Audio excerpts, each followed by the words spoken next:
My granddaddy was a Texas Ranger back during the Great Depression. He passed when I was just a kid, so most of the stories about him I got from my dad, but some of them are some real doozies, and this is probably the one that sticks with me the most.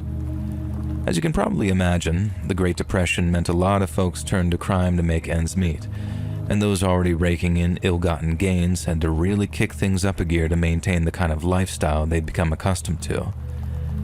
As a consequence, Cochran County became the bank robbery capital of West Texas, with banks and credit unions in Morton, Whiteface, and Bledsoe getting hit on a daily basis sometimes. A lot of the folks who robbed the Bledsoe Credit Union tried skipping over the border into New Mexico, but the feds got wise to them whizzing off along the 125 and started posting officers over in Tantum where they could head them off and take them into custody. But then, not everyone tried burning rubber down the 125, and a lot more folks seemed to be getting away than my grandpappy and his fellow rangers would have liked. One time, grandpappy trying to track this one bank robber across the state, and this son of a bitch shot a female clerk after she spooked him, so there's no shortage of tips coming in from folks who think they spotted either him or his getaway car. One of these tips is from a guy who said he was 99% sure that he spotted the getaway car in the parking lot of some isolated motel called the Yellow Rose. Granddaddy drives out there to talk to the proprietors, who turn out to be this nice old couple living out a kind of semi-retirement out there in the middle of nowhere. They said the place used to be fairly lively back before Wall Street crashed, but by 1932, it was nothing but a glorified retirement home for them. Hardly anyone stopped by anymore, and whenever they did, the two old-timers didn't bother keeping any kind of record. They just let folks pay their 50-cent rate, pick up any room they like, and then check out whenever they cared to. Grandpappy said that they were both sweet as pie, and they answered all of his and his partner's questions, and they let them both take a look around the place to their heart's content, and they promised they'd be in touch if they remembered anything else. But as far as they knew, Grandpappy's suspect never stopped by, and if his getaway car was spotted in the motel's parking lot, the guy certainly didn't check in with them at the front desk. Grandpappy thanks them for their time, recommends they start making records just in case they have to stop by again, and then off he and his partner go to chase up other clues. But the trail goes cold, and before long, they're forced to focus on other fugitives. A few months go by and my grandpappy and his partner are chasing up some other suspect and some completely unrelated bank robbery, when the name of the Yellow Rose Motel pops up again. This time, it's a guest who claimed to just so happen to have spotted grandpappy's suspect walk into a room carrying the exact same kind of bag used in a liquor store robbery. Again, it seems like they're hot on their suspect's tails, but then they roll up to the Yellow Rose and it was pretty much the same story as last time. No, they didn't have any records of the guy staying there, but they did vaguely remember who my grandpappy was talking about after he showed them both a photograph, and aside from that, they were no help. At that stage, grandpappy and his partner weren't exactly suspicious of the old couple, but they were getting a tad frustrated at how unhelpful they were being.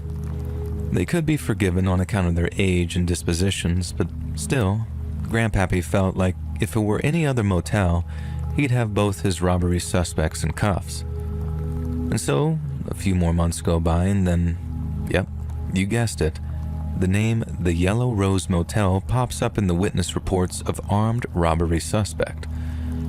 Once again, Grandpappy and his partner drive out there to talk to the owners, only this time, they catch them in a lie. The witness said the suspect had seemed nervous and unwilling to leave their room. This meant the older man of the couple had to head out to the guy's room every time he had an issue, and apparently he had many. The man admitted to having talked to the suspect, but at first tried to act confused as to which guest the Rangers were talking about. But then, when Grandpappy asked if he'd been in the guy's room, long enough to get a real good look at him, the guy lied and said no. Grandpappy and his partner played it cool. They didn't immediately throw the guy up against the wall and accuse him of lying. That wasn't their style. Instead, they made it look like they were taking the guy at his word and then went off trying to figure out how that nice old couple were connected to the suspects. And Grandpappy's partner thought that it was fairly simple. The old couple were offering shelter to the robbers, so long as they gave them a cut of their take. Rent wasn't 50 cents for folks. Oh no, it was more like 50-100, which back then was a heck of a lot of money. And the only problem was Grandpappy and his partner had to prove that this was happening, and considering they'd already searched the place pretty thoroughly without anything being found, they knew that wasn't going to be easy. They had to wait months before they heard anything else about the Yellow Rose, and when they did, Grandpappy and his partner just about broke the speed limit rushing to get that scoop. The lead was some bandito some other agency had already apprehended and locked up. He figured his partner had screwed him over on the job, and so he wanted to get even. He told my grandpappy that his partner had not only driven off without him, leading to his arrest, but he stiffed him for half of the money too. And the plan was that if either of them got caught, and one got away with the money, they were to make sure that the other's family was well looked after while they were in prison. The partner had failed to do this, so the prisoner was pissed. He tells Grandpappy all about their plan, which was to head to the place called the Yellow Rose, which helped criminals escape the law in exchange for a cut of the loot. Grandpappy's partner is just about hooting and hollering like, "I knew it, dagnammit, I knew it all along." But a crucial piece of the puzzle was still missing. Grandpappy still had no idea how the old couple were helping their guest disappear, and neither did the prisoner, so there was no putting them in cuffs till they figured that out. They thought about it for weeks on end, with their assistant chief breathing down their necks and demanding results. And then in the end, Grandpappy and his partner came up with a plan. They were going to enlist the help of a third ranger, one the elderly couple hadn't met yet, and they were going to send him in undercover as a potential bank robber-looking type guy to buy their services. They thought the idea was foolproof, especially after their fellow ranger got himself firmly into character. They were dealing with low-down, no-good sons of bitches on a nearly daily basis, so imitating one was as easy as falling off a log. And all they had to do was be patient, gain a little trust, and then they were on for a stakeout. So the first step was obviously to have their ranger buddy approach the couple while undercover, to see if they'd help him disappear. He walks in, a couple of minutes go by, then out he comes with a bona fide verbal guarantee that if he shows up with the law on his tail, and he pays them a couple $100, they'll help him vamoose on down to Mexico where the law will never find him. And after that, it was just a case of picking a date and time, playing a phony news bulletin over the radio so the couple really believed there had been a robbery, and having their ranger roll up on the Yellow Rose, tires screeching, and with a big old bag of money. On the day of the undercover job, my grandpappy and his partner went up to a water tower about a half mile from the Yellow Rose, and they watched the whole thing unfold through a pair of binoculars. The man rolls up, doing close to 100, runs into the check-in office like a man possessed, and then starts yelling about how the cops are on his tail and he needs hiding. The older man helps hide his car in the garage around back. Then they show him where their secret hiding spot is for their wanted fugitives. Grandpappy and his partner are watching as they take their undercover ranger buddy out of sight, with the plan being that when the couple show him what they do with the fugitive, he pulls a gun and 2 pairs of cuffs and then arrests them both. Grandpappy and his partner had no real idea how long that was going to take, because how long is a piece of string, you know? But then 30 minutes go by, then an hour, then 2 hours, and they get to wondering what the hell is going on. There were no wires or anything back then, not like all the sophisticated doodads they got today, so they had to just sit and wait, getting more and more nervous until they decided to head in there themselves to search the place top to bottom again. But then, they do go in, and they go in heavy. They got rangers, local sheriff's deputies, even 2 federal agents that drove up from planes at short notice once they heard a Texas Ranger had gone missing. But it was the sniffer dogs that they brought along that found their missing ranger, and unfortunately, it wasn't because they were trained to smell people. Those dogs were trained to smell blood, and boy did they find a lot of it. Out back near the garage where the old-timer kept the fugitives' cars, there was an old rust bucket of a broken down truck just sitting there. The dogs were all over it, or more specifically, they were sniffing at the ground underneath it before pointing like they had been trained to. The rangers had the broken down truck moved, then they take a look at the patch of dirt more closely until they find what they're looking for. It was a carpet, or a sort of rug, and they brushed dirt and rocks over it, so unless you actually walk on top of the thing, there was no way of knowing it was there. They pulled it back, and right there in front of them was a big old iron hatch leading down into what I suppose you call these days a bunker. And inside that bunker was what can only be described as a kill factory. They had a kill room with a drain and hose for spraying off all the blood. They had a processing room where they could deal with the bodies, but they weren't just disposing of them in ways that no one would ever find them. The complete opposite situation, really. They were embalming and preserving these bodies with a sort of special kind of varnish to stop the skin from rotting, kind of like a taxidermist would. Then, when the bodies were all waxed and dressed and their hair was combed, they'd pose the bodies in a little room like they were all hanging out together. Worst thing is, they weren't doing it because they got a sick thrill out of it. At least the old couple claimed that wasn't the case. They were doing it because they felt bad for the people they killed. They only killed them to begin with because fugitives were bad folks, as they put it, and they never would have killed the ranger if they'd have known that he was an officer of the law. But unfortunately, the ranger left it a little too late to reveal his identity, and the old-timer hit him over the head with a hammer. And by the time the cops got there to rescue him, the old-timer had just about drained all the blood out of his body before processing. They couldn't go burying the bodies on their property, at least not without drawing too much attention. And so, they did what, according to them, was the next best thing. Created a kind of mausoleum where these bad men could hang out at a nice room with books, a record player, and a poker table. I'm deadly serious, too. They bought all that stuff with the money they got from their bank robbers. Saw it as the least they could do considering they murdered all those men. It wasn't just the 3 guys my grandpappy was looking for either. They killed 4 more criminals they figured had a bunch of ill-gotten money on their person, and they'd been at it for years too. It was a very big story around Cochran County at the time, but I guess it never took off around the county because there was no big trial to play out for the cameras. The older man had a heart attack in his prison cell, and it turned out his wife was dying of cancer anyways because she passed away in the night before they could even get her arraigned. Dad said Grandpappy never did get over sending his ranger buddy in there first. Always said it should have been him. And I guess that's why he drank so much, which is why he passed when I was just a kid. And so all in all, I guess that old couple played quite a significant role in my family's history. And it's a hell of a thing to consider. Even worse when you remember they considered themselves good people.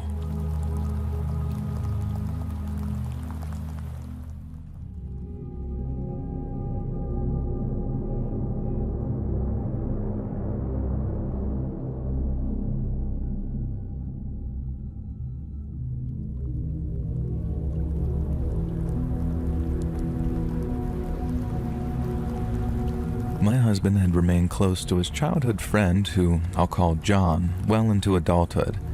They had met in elementary school and became inseparable ever since. When I was dating my husband and met John, I thought he was such a nice guy. He had a very docile nature and a wholesome character.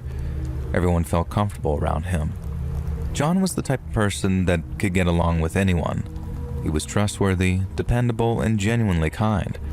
I was happy that my husband was able to keep such a good friend in this day and age when true friendships are so hard to find.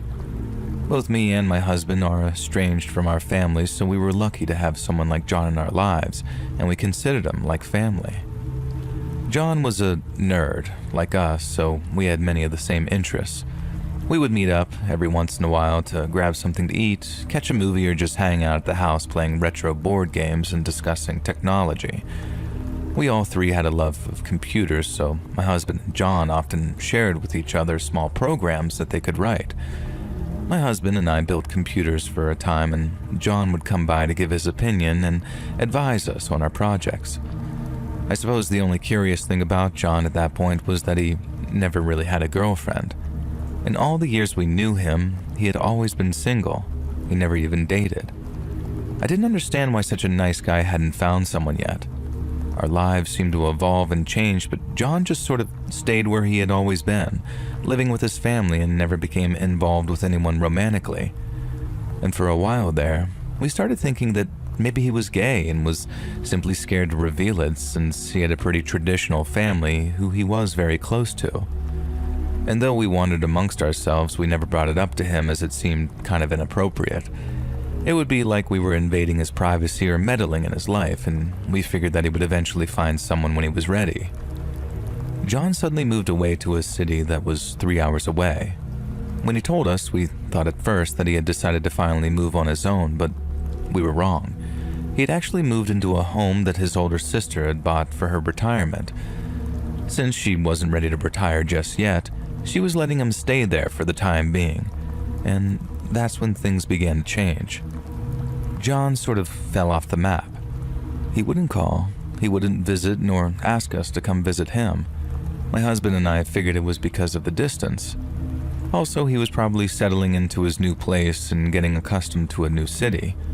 But time continued passing, and I could tell my husband was really missing his friend. And I had to admit that I was too. We had such good times together, and it was so unlike John to disconnect like that.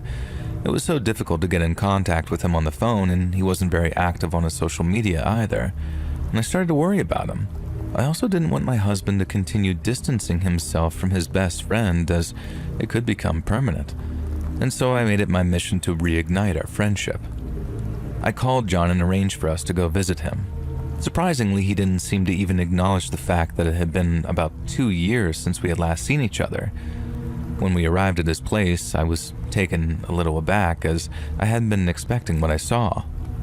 The house was in a pretty secluded neighborhood in the middle of nowhere, actually, and I didn't know how he could get used to it here, going from a big city and all. And also, I hate to say this, but the house seemed dirty and messy, and John told us that he had transferred his job to this new city, even though they offered him a promotion. He had declined it, and he didn't want to work the extra hours. I looked around and thought that this made sense, since it seemed like John didn't like leaving the house very much, and I chuckled to myself as I thought the house looked more like a bunker than a home. To my dismay, I saw that John had his own room, as if he was still a teenager. In fact, it was decorated as if that is exactly what he still was. It was a mess in there. Computers and computer equipment on the floor, wires everywhere, clothes thrown about all over the place. And John said his sister came to stay every other weekend, so she had the main bedroom for herself. He expressed how he hated for his privacy to be interrupted when she stayed over, but what could he do? And I thought to myself that he could just get his own place, but I didn't say it out loud. We all decided to go to dinner and browse some of the stores in the area, and I couldn't help myself any longer and asked John why we had lost contact. It had become so difficult to get a hold of him lately, and he kind of just shrugged it off and said that he had been so busy with the move that he must have lost track of time. He didn't ever want to lose contact like that with us again, and he appeared genuine, but something felt off to me. His answers were too short and generic, as if there had been some sort of script or he'd practiced somehow. My husband told him that he thought that he would have had his own place by now since he moved all the way out here, and John said that it was just financially easier this way. Again, another short and very generic reply.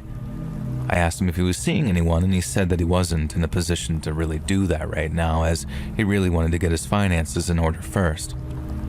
I thought that every reply he gave made sense and was perfectly reasonable, but I also knew that he was lying. Rather, he was hiding. I just didn't know what it was. It was just this nagging feeling that I couldn't shake off, and John just didn't seem like the person that we had known once. My husband and I drove home, kind of confused but glad that we had spent some time with our old friend, and it had been a long time coming. John certainly answered all of the questions that we had been curious about. We believed that now that we had resumed contact that we would see more of him, but that didn't happen. John continued to be distant. His social media continued to not be updated, but I did notice something strange. Since I have him as a friend, I could see whatever he did that was public.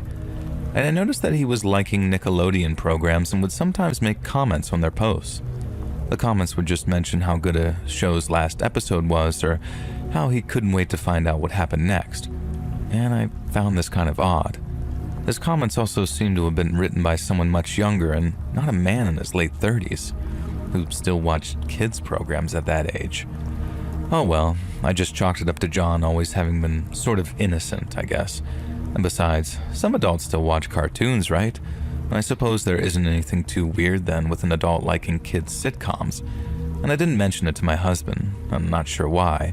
I just felt like I was, once again, a little nosy, invading John's privacy somehow. After all, it's not like I had purposely searched for this information. Besides, what would be the point of even mentioning it? It's just TV shows. And over the next couple of years, John visited us one time.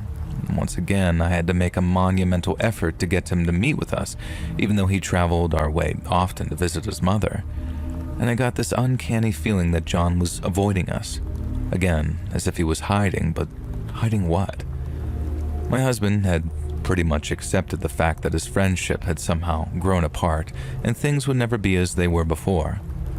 No point of continuing to force the situation, and I resigned myself to that fact as well. It happens. I figured it happened more commonly with childhood friends since people do tend to go in different directions in adulthood. Some more time passed and my husband mentioned John to me. He told me that he had wondered what he'd been up to and how it seemed like no matter how hard he tried, he kept losing contact with him. I could tell my husband was annoyed and couldn't call John because he was upset, and I decided to just give him a call myself. I hoped he still had his same number, and luckily he did. John informed me that he had recently moved back in with his mother. She needed him to be closer to her due to her ailing health, and I told him it was good he was back because we were planning on visiting my father so we could swing by and see him as well.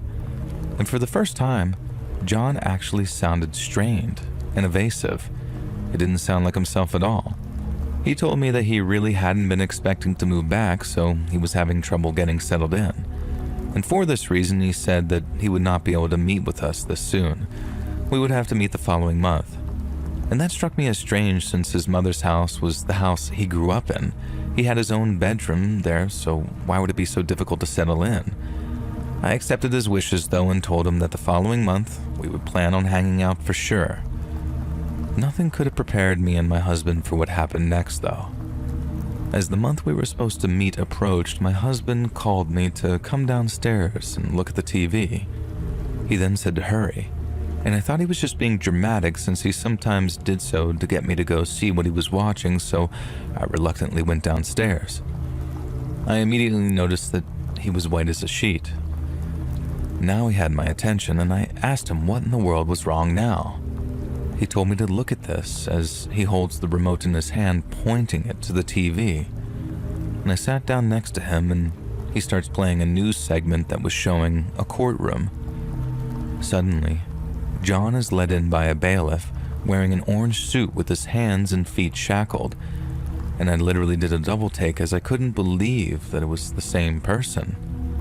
I thought my husband was joking and was playing a video showing John or a look-alike like John, but there was no denying it was truly him. His full name was right there on the screen. The newscaster said that yet another man, John, has just been arrested in connection with one of the largest child trafficking rings that has been dismantled in recent history. John was just one of the many individuals who had been caught when the police successfully obtained their information from a website on the dark web that had been shut down for featuring and spreading CSAM, or child exploitation material. The investigation had been going on for a few years. Both of our mouths were wide open as we stared at the TV in disbelief. My husband told me that he had been searching for a local TV show when he came across this. He told me he just couldn't believe it. He must have watched it over 20 times before he called me downstairs to see for myself, and I was speechless. Sometime later, when the initial shock subsided, my husband went online to search more information, and it appears that John's mother's home and his sister's home had both been raided, and they found hundreds of child exploitation content on his computer. John must have been collecting them since his youth. There also had been a DNA match. There wasn't much more information than that, and I was thankful for it as neither of us wanted to know what exactly that meant. John is going to be going to prison for the next 30 plus years, and he'll be an old man by the time he makes it to his first parole hearing and would have to wear an ankle monitor for the remaining years if he was ever to actually be released. And we saw that his sister removed his name from the house that she had bought.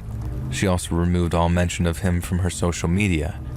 And for his family to have disowned him, the details of what John did must be truly horrific, and it's obvious his family has no doubt of his guilt. I feel so sorry for his poor mother. She was such a sweet lady. She had already lost 2 sons, and now she lost a third. My husband and I removed John from our contact list and any trace of him from our social media as well.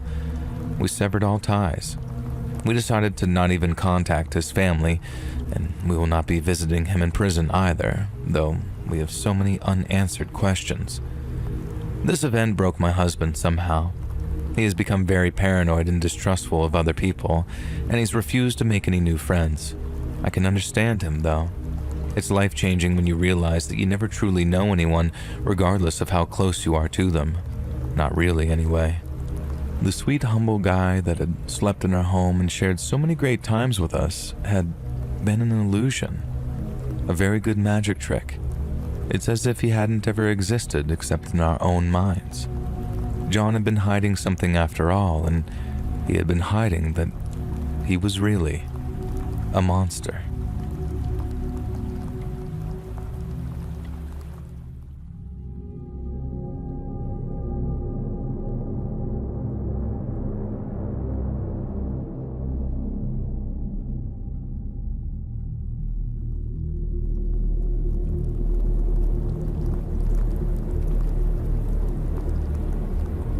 Many years ago, I decided to take a road trip from Florida to New Mexico to visit my adopted Aunt Linda.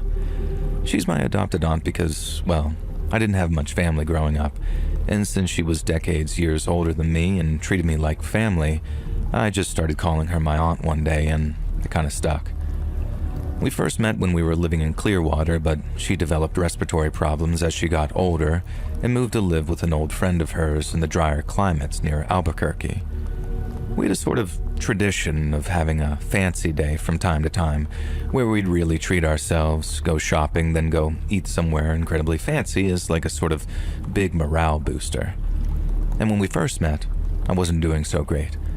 I was young and fresh out of a relationship, and part of being my shoulder to cry on was taking our very first fancy day, which fast became a tradition.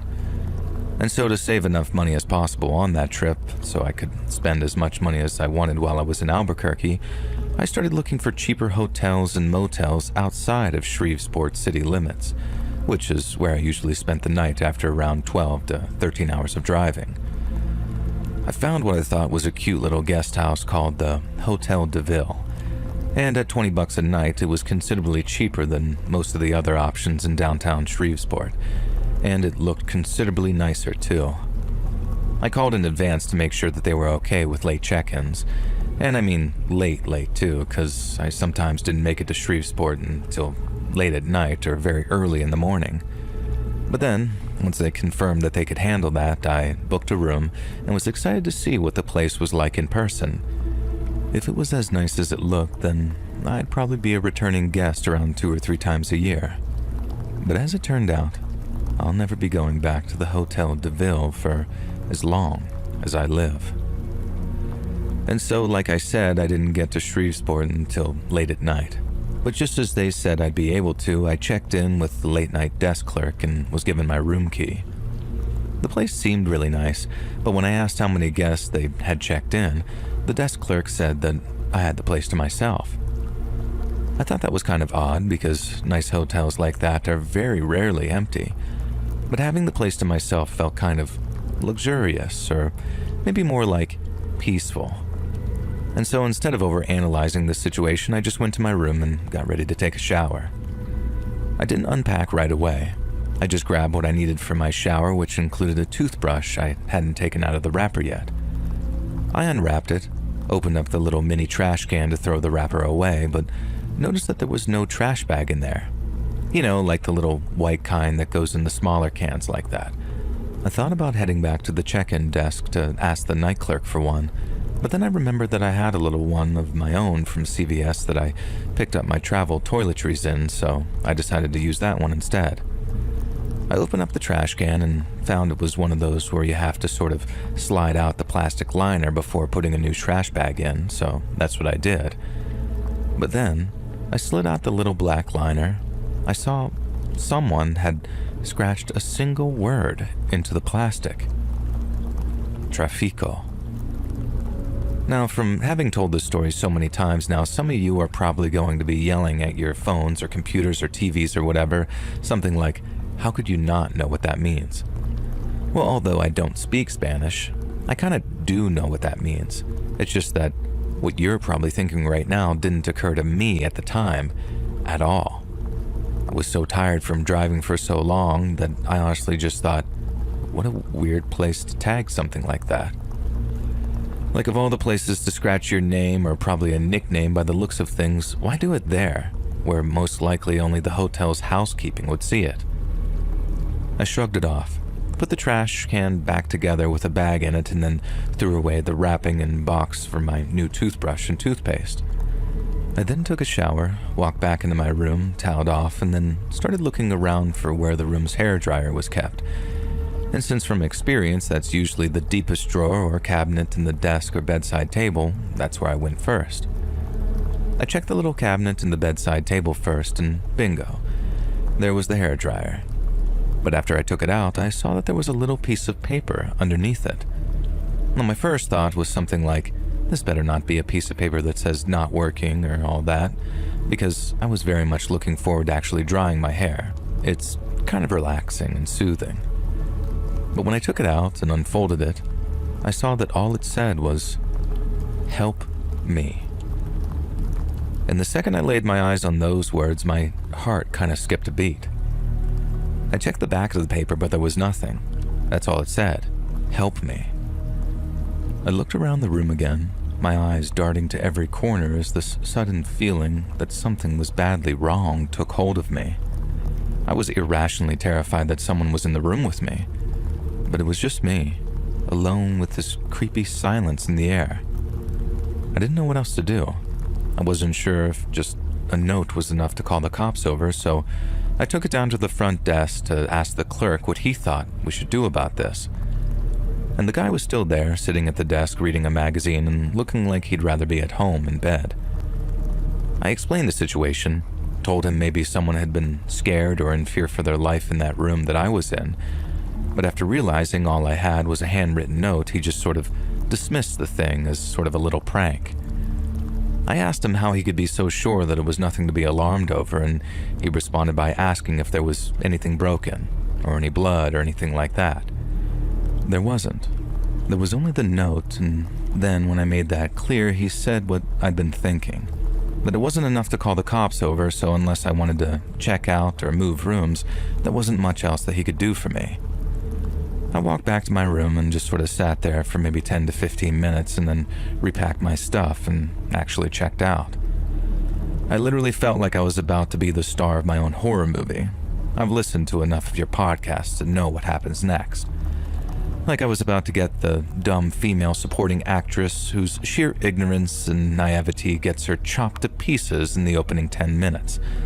I'm not saying the clerk was in on it, and it was some kind of murder hotel like that H.H. Holmes freak that DiCaprio is set to play in that new movie. I just grabbed my bag and hurried out to my car and then drove until I found a quiet spot by the side of the road, away from any buildings, just trees and darkness. And I parked and locked the doors, and ironically, I felt way safer out there in my small car than that sort of eerie hotel room. I know I could have drove back into Shreveport to maybe find some place there, but I was just so tired and couldn't face the disappointment of going through the whole ordeal just to pay a bunch for a crappy hotel room. I tried to sleep, but even with how exhausted I was, it took me way longer than it should have. I couldn't stop thinking about that note, and I settled on the thought of I really hoped it was a prank. Because the idea of thinking someone had left that note there, genuinely, and I found it out way too late, it just made me sick to my stomach. With the attitude the clerk took of just, oh well, it was probably just a prank, It's no wonder you hear all these horror stories about women getting kidnapped and trafficked in those kind of places. Oh yeah, and back to that trafico thing. So when things finally went down on what that word really meant, I actually called the hotel to tell them how I thought both the note and scratched trafico word might be connected. It wasn't the same clerk that was on duty the night that I checked in, but I told them what room number I was staying in and where exactly the word had been scratched. And the nice lady told me to wait a minute while she went to check the room, and then came back a minute or so later to tell me that I must be mistaken. I said, "No, I think you're mistaken, ma'am," and then told her a second time exactly where the scratched word was. She told me that she had the exact trash can I was talking about on the desk in front of her. It hadn't even been emptied yet, and still had my toothbrush wrapper in it. She pulled out the plastic insert I was talking about, but according to her, there was nothing on it. And that's when I realized. Either she was lying to me, or the clerk on duty that night had swapped it out as soon as I'd walked out of the building. And whichever it was, I wasn't getting anywhere with that lady, so I just thanked her for her time and hung up, and just kept on driving towards Albuquerque.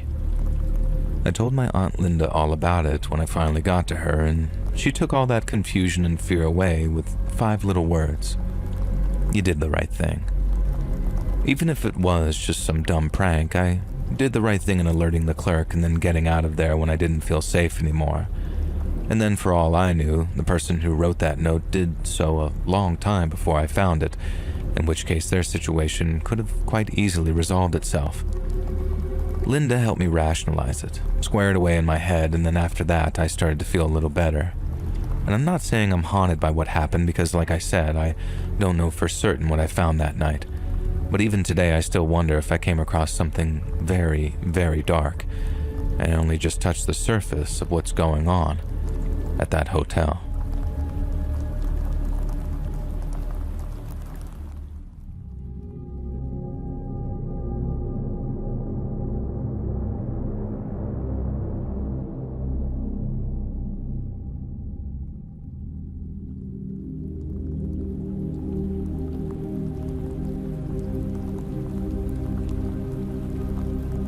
I was almost killed by my ex-boyfriend.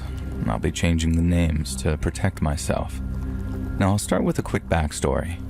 At the time of the attack, I was 19, almost 20. My ex, Gavin, was 27, and we had a big chow-chow and a cat. The dog was his and the cat was mine. We lived in a 3-bedroom house. A few months before, we had allowed a friend to stay with us, Lacey, and it didn't end well, as she was just sort of taking advantage of us. The week leading up to the attack, Gavin had just gotten back from his work trip, which I believe was about 3 to 4 weeks away from home. And the week that he was back, he was completely out of it, unable to complete a thought. I'd ask or tell him something, and less than 5 minutes later, he'd completely forget or just not have heard me, just off in some other world almost. And one day, I was very frustrated with all of this, and I'd ask for help with chores or for him to take the garbage out, only to be ignored. One day, he said that if it continued, he wanted me to slap him. Now, we had gone out for dinner with his mom 2 days prior to this attack, and she was obviously very worried about him, as there was clearly something wrong. And at the time, the only mental disorder that he had or was aware of was OCD, though I am now even more convinced that it's not what he had by any means. And the day of the attack, we had just gotten back from grabbing some takeout and were sitting on the couch in the living room. I had been painting my nails while he was playing Mario Kart, and he looked over at me and said, "Lacey put a curse on my family." I was dealing with my own really poor mental health at the time, so I wasn't really in a space where I could be focusing on his. I have BPD, and I wasn't sure what to do. So I suggested that he hop in a cold shower, as it had helped him earlier in the week to reset a bit. He walked into the bathroom, muttering to himself, and it just felt so off. Now, I don't know how to describe it. I just didn't feel safe. And I walked over and asked if I could call his mom for a bit, maybe invite her over for supper, kind of beating around the bush that I wanted her to come help him. He looked at me and just started yelling that all he needed was me. I walked out and started toward the living room as I was calling his mom. He came out of the bathroom naked and started yelling at Ollie, the dog, to discipline me and attack me. Mind you, he was trained as my guard dog. And at this point, I believe his mom had answered the phone and heard what was happening. He started calling me Lacey and saying that I needed to pay for what I did. I immediately ran into the bedroom with my phone, and his mom was still on the line. He kicked down the door, smashed my head into our mirrored closet doors, and threw my phone to the ground. He was screaming that he was going to kill me. I scrambled out of the bedroom, trying to get to the front door, and as I was passing the kitchen, he got a hold of me and wrapped his arms around my throat, again saying that he was going to kill me. I remember looking over to the table and seeing my cat, Sterling, all puffed up, and I had never seen him so scared. I was fighting to not go unconscious, and I couldn't breathe. I clawed at him, just trying to get his arms off my throat. I remember starting to see black specks in my vision and thinking, am I going to die?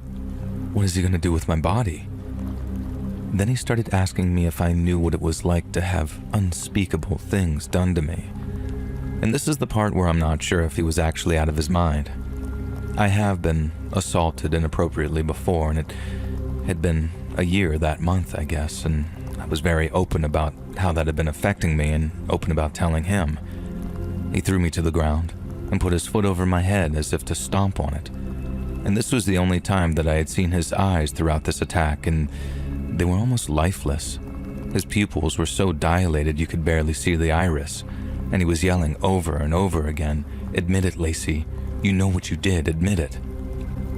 I just started apologizing, doing and saying anything I could to make him happy. And this seemed to work as I got the opportunity to scramble to my feet and race out the door, and I just wished that I'd left the screen door open.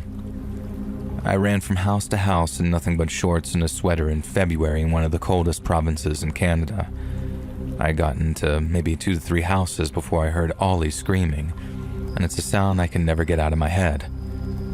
I just dropped to the ground, screaming and crying, "Gavin, leave him alone," as I knew in that moment that he killed my dog. At this point, a bunch of the neighbors had heard me and came running to help. An older couple called the police and brought me into their home, not knowing if they were putting their own lives at risk. My parents were living in a completely different province.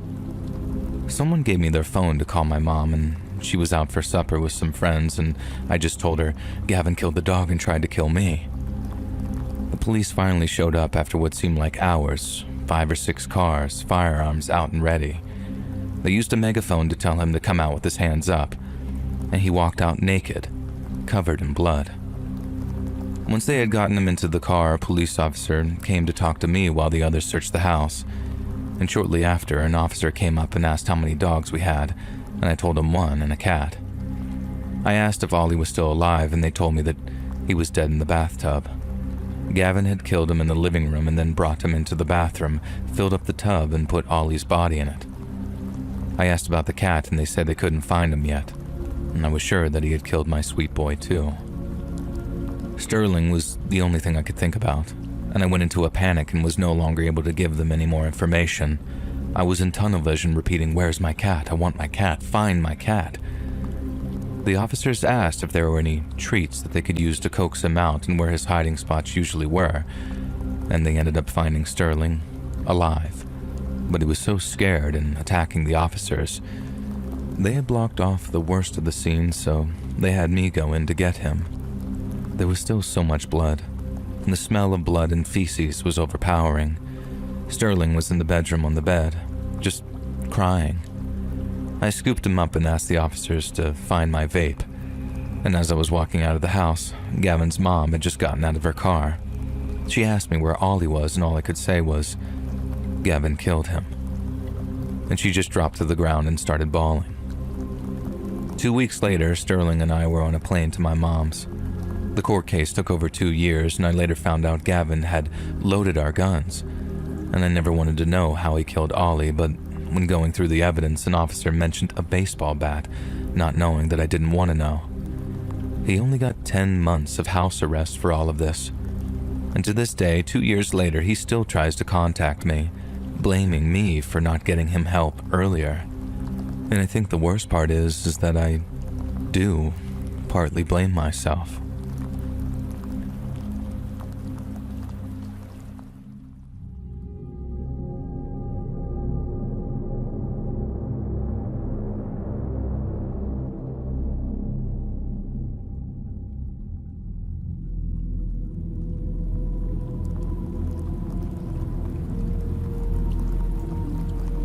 Nestled along the banks of the Taedong River, the North Korea capital of Pyongyang is perhaps one of the most unsettling and enigmatic places on Earth.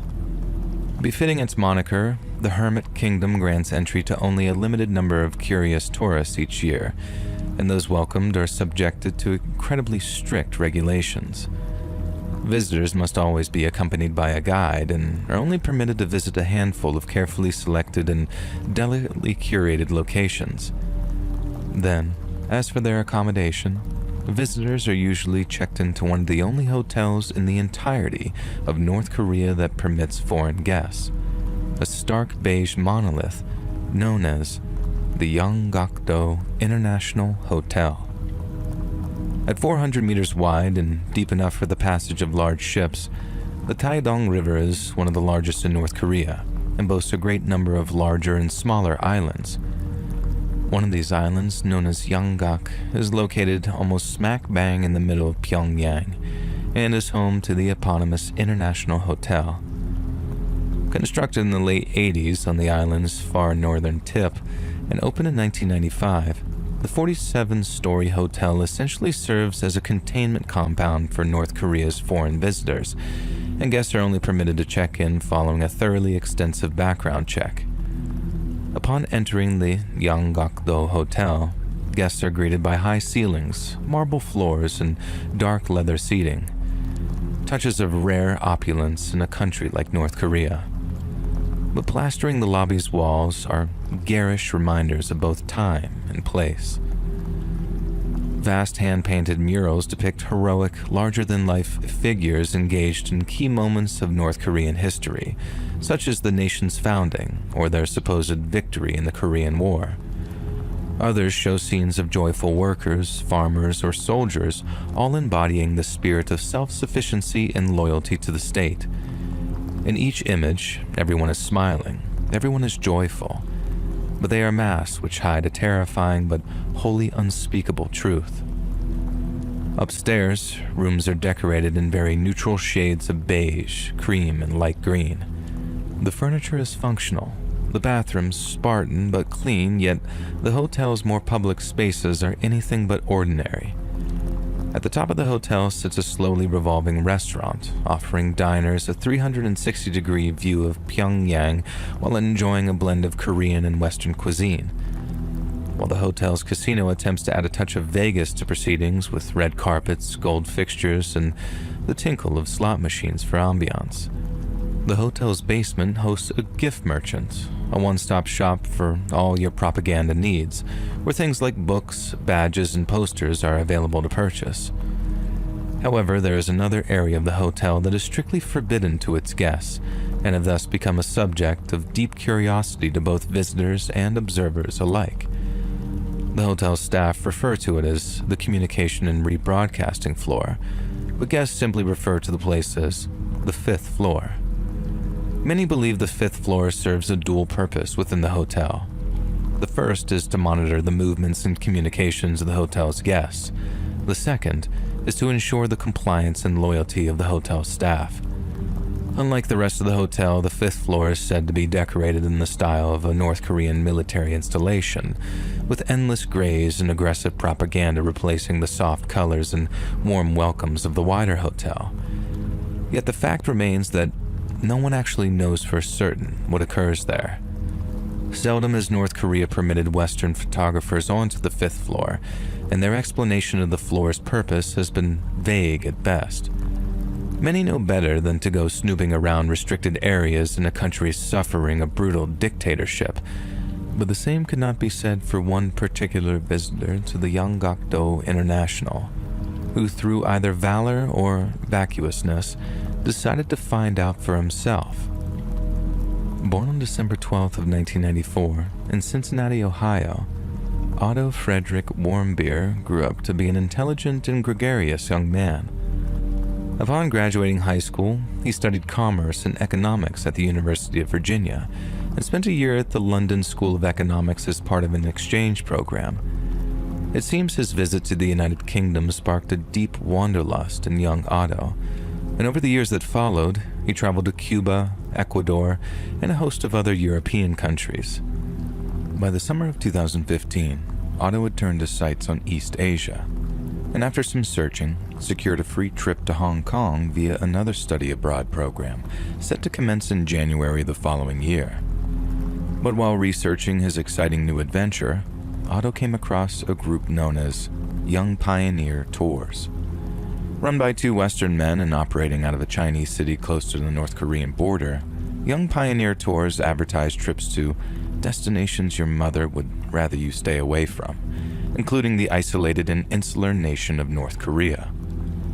The tour group claimed to operate in close conjunction with North Korean authorities and that all visitors, including United States citizens, could be guaranteed their safety if they obeyed the rather expansive list of rules and regulations. Otto became captivated with the idea of visiting the capital of the so-called Hermit Kingdom and told his father he wanted to experience the North Korean culture and people for himself. He checked his schedule, realized he could attend a 5-day New Year's tour before departing for Hong Kong, then flew out to Beijing on December 29, 2015. Upon his arrival in Beijing, Otto met with other members of his North Korean tour group, which to his surprise included 10 other U.S. citizens. Then, after presenting Chinese authorities with special permits, they boarded a flight to Pyongyang and touched down in the early hours of New Year's Eve. After disembarking the plane, the tour group was immediately separated from their fellow passengers. They were then driven directly to the Yanggakdo International Hotel, where they checked in and were given some breakfast. After that, Otto and his fellow tourists were taken to Pyongyang's Kim Il-sung Square, which features galleries, museums, and a national library known as the Grand People's Study House. The square is cleverly designed to create an optical illusion, whereby the center of the square stands lower than the nearby riverbank. This creates the impression that the 170-meter-high Juche Tower, which stands on the opposite side of the Taedong River, is sprouting from the end of the square, when in reality its foundations lie much further away. Otto's North Korean guides were keen to showcase such architectural feats. Then, after a short stop at the Austrian-style coffee shop attached to the Korean Central History Museum, they returned to the Yanggakdo Hotel. Following their evening meal, Otto and his fellow guests were invited to partake in alcoholic beverages at the hotel bar. They were also invited to enjoy the annual New Year's Eve fireworks display, taking place at midnight over the waters of the Taedong River. But aside from that, they were not permitted to leave the hotel premises for any reason whatsoever. Scouser Danny Grattan, a member of the tour group from Liverpool in the United Kingdom, told journalists that he, Otto, and a handful of other tourists spent the evening getting drunk in the hotel bar. They watched the fireworks around midnight, ordered a few more drinks from the rather terse North Korean bartender, and then retired to their rooms at around 1:30 in the morning. Danny Grattan remembered Otto being quite intoxicated, but otherwise in control of himself.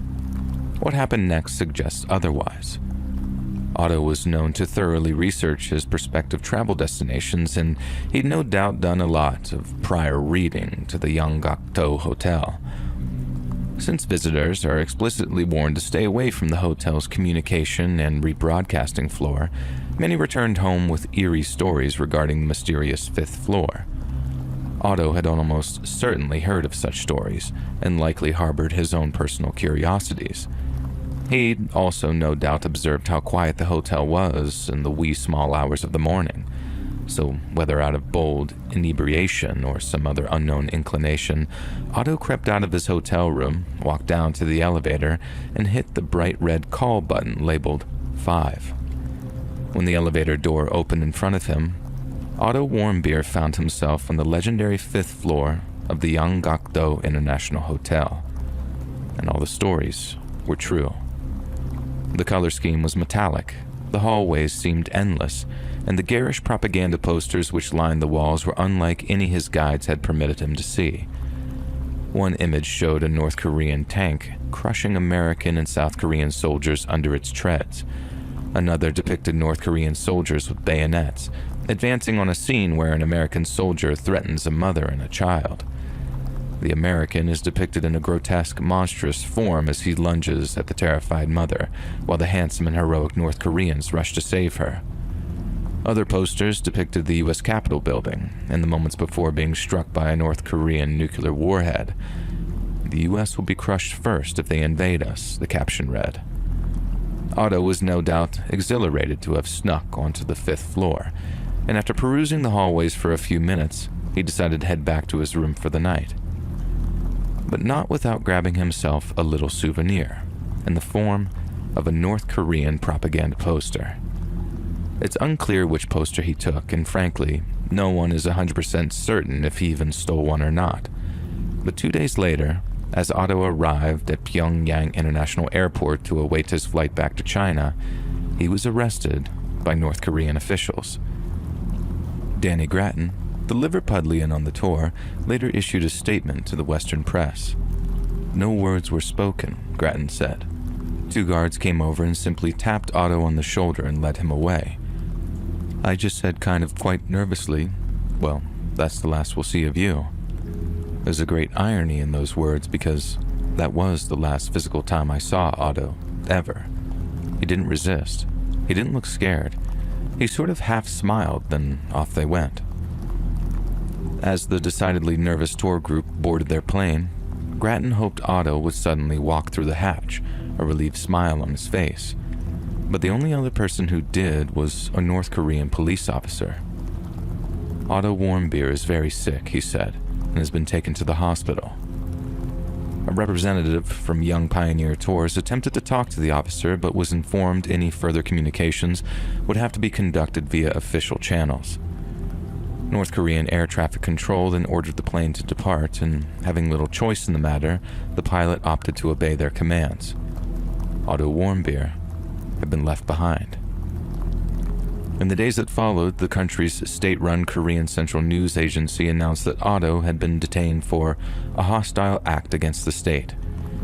They refused to provide any further details for weeks on end, but during this period, a Young Pioneer spokesperson told Otto's parents, as well as the Reuters news agency, that there had been an incident at the Yanggakdo Hotel. And to their knowledge, Otto had obeyed every rule and regulation put to him, but since their relationship with the North Koreans had suddenly soured, they were unwilling to provide any further information on his arrest or detention.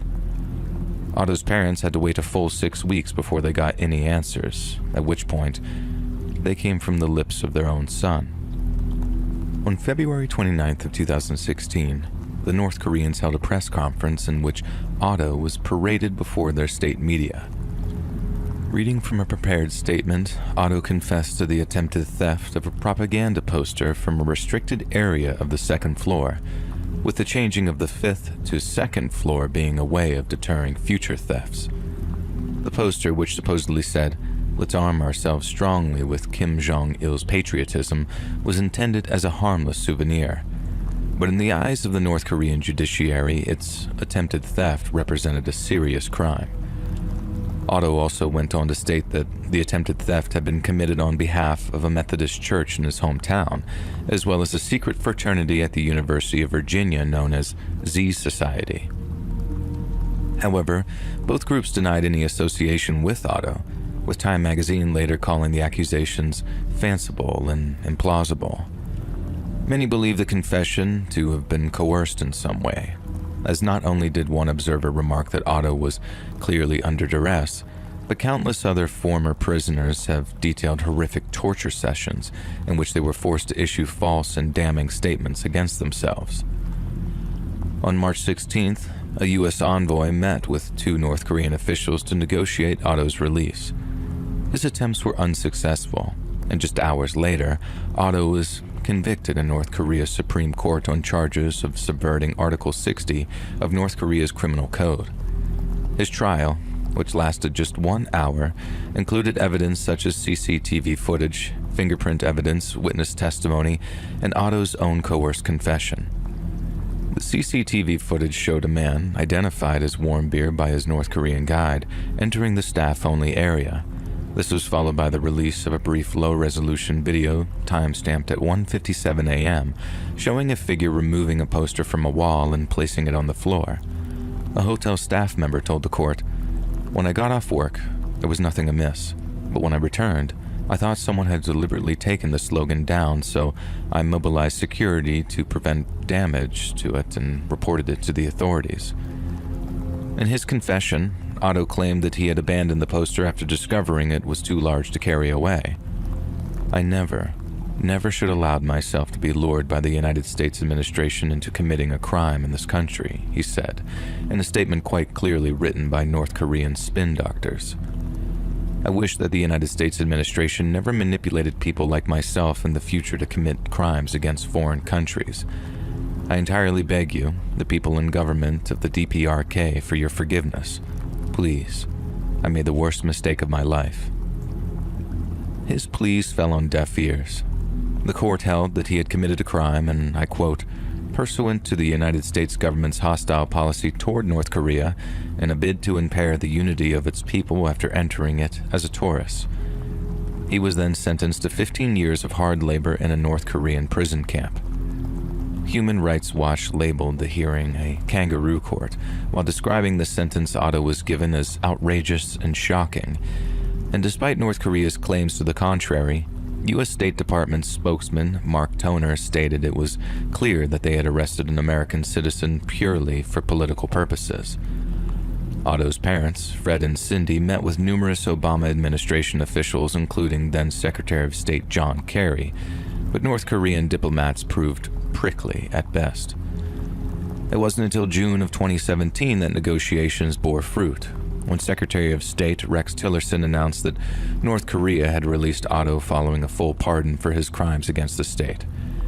However, during a June 6th meeting with North Korean officials, a representative of the U.S. State Department was informed that Otto had contracted food-borne botulism shortly after his sentencing and had fallen into a coma after taking a sleeping pill.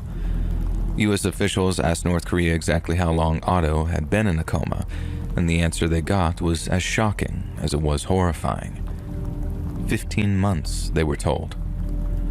On June 13th, Otto arrived at the University of Cincinnati Medical Center, where medical staff tried to determine what caused his coma and if there were signs of recovery. Doctors soon determined that Otto was in a state of unresponsive wakefulness, more commonly known as a persistent vegetative state. He was able to breathe on his own and blink his eyes, but otherwise showed no signs of being aware of his environment. The medical director of the team which transported Warmbier back to the United States stated there was every indication that Otto had adequate medical care during his detention. However, the release of 2 scans showed extensive damage to his brain, which doctors believed was consistent with a cardiopulmonary event that caused the brain to be deprived of oxygen. It wasn't exactly clear what had caused such oxygen deprivation. There was no evidence of botulism, nor was there any evidence of torture or abuse, and scans of Otto's neck and skull were normal outside of the already identified brain injuries. In fact, as one doctor phrased it, for somebody who had been bedridden for more than a year, his skin and body were in excellent condition. Otto's father held a press conference on June 15th but declined to answer questions pertaining to his son's injuries. However, he did state that not only was he furious with the North Koreans, but he didn't believe a word they told him. There was no excuse for any civilized nation to have kept his condition secret and to have denied him top-notch medical care for so long, he said. Sadly, following a week of discussion with expert medical officials, Otto's parents made the decision to have his feeding tube removed, and he passed away at 2:20 p.m. on June 19th of 2017. He was just 22 years old. Otto's parents released a public statement thanking the hospital staff for all their hard work, while President Donald Trump at the time condemned the brutality of the North Korean regime. North Korea, on the other hand, claimed they were the situation's biggest victim, accusing the United States of a smear campaign while stating their treatment of Otto was humanitarian. A spokesperson for the communist nation said, "Although we had no reason at all to show mercy to such a criminal of the enemy state, We provided him with medical treatments and care with all sincerity on humanitarian basis until his return to the United States, considering that his health got worse. At the request of Warmbier's family, no autopsy was performed and only an external examination was conducted. Medical examiners came up with a variety of theories for what caused Otto's oxygen starvation, including blood clots, pneumonia, sepsis, or kidney failure. They also said it was plausible that sleeping pills could have caused Warmbier to stop breathing if he had botulism and was paralyzed from it. University of Cincinnati doctors found no evidence of botulism, yet several experienced neurologists asserted that, given the length of time before Otto's return to the United States, botulism could not be altogether ruled out. The U.S. coroner who examined Warmbier's body after his death said that Warmbier's body showed no obvious signs of torture, but the word obvious is doing a lot of heavy lifting in that sentence. Otto could have easily been subjected to advanced forms of water torture. In fact, some have theorized that being waterboarded too heavily was the exact cause of Otto's oxygen starvation. Many who asserted that Otto had been tortured in direct contravention of the coroner's reports were ridiculed by those who failed to take such methods of torture into account. But in 2019, a Korean-American businessman detained at the same time as Otto claimed he'd seen a young Western man, almost fainting, and being dragged across a hallway by investigators with his head and face soaked with water. This sighting might have taken place just moments before Otto fell unconscious, never to wake up again. Otto's funeral was held on June 22nd of 2017 at his former school, Wyoming High. More than 2,500 people showed up to say goodbye. He was then buried at Oak Hill Cemetery in Glendale, Ohio, where students tied ribbons on every tree and pole along the funeral procession's 3 miles route, all the way from the high school to the nearby cemetery. A week later, the United States government announced that it would ban American tourists from visiting North Korea, with Warmbier's detention and death being cited as a contributing factor. In 2022, Otto's parents announced the creation of the Otto Warmbier Scholarship Fund, with his first recipient being North Korean defector Sa-Young Lee. Around the same time, Sa-Young Lee gave a talk at TEDx UCLA entitled Our Bubbles of Certainty, A Perspective from My Life in North Korea. It's a very poignant talk and one highly recommended to those who wish to know more about the Orwellian horrors of the Hermit Kingdom. Michael Kirby, chairman of the United Nations Commission of Inquiry on Human Rights in North Korea, once wrote that Otto's fate has become a metaphor, a kind of symbol, of a big story about thousands of nameless statistics locked up and oppressed in North Korea. They are voiceless, but Otto Warmbier speaks of their suffering from his grave.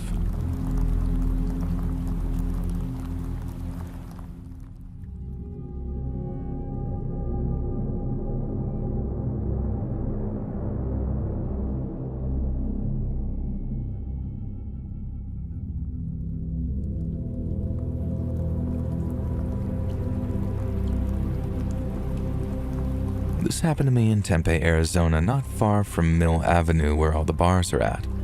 I was out bar hopping with a group of friends one weekend, having a good time, and had gotten pretty wasted.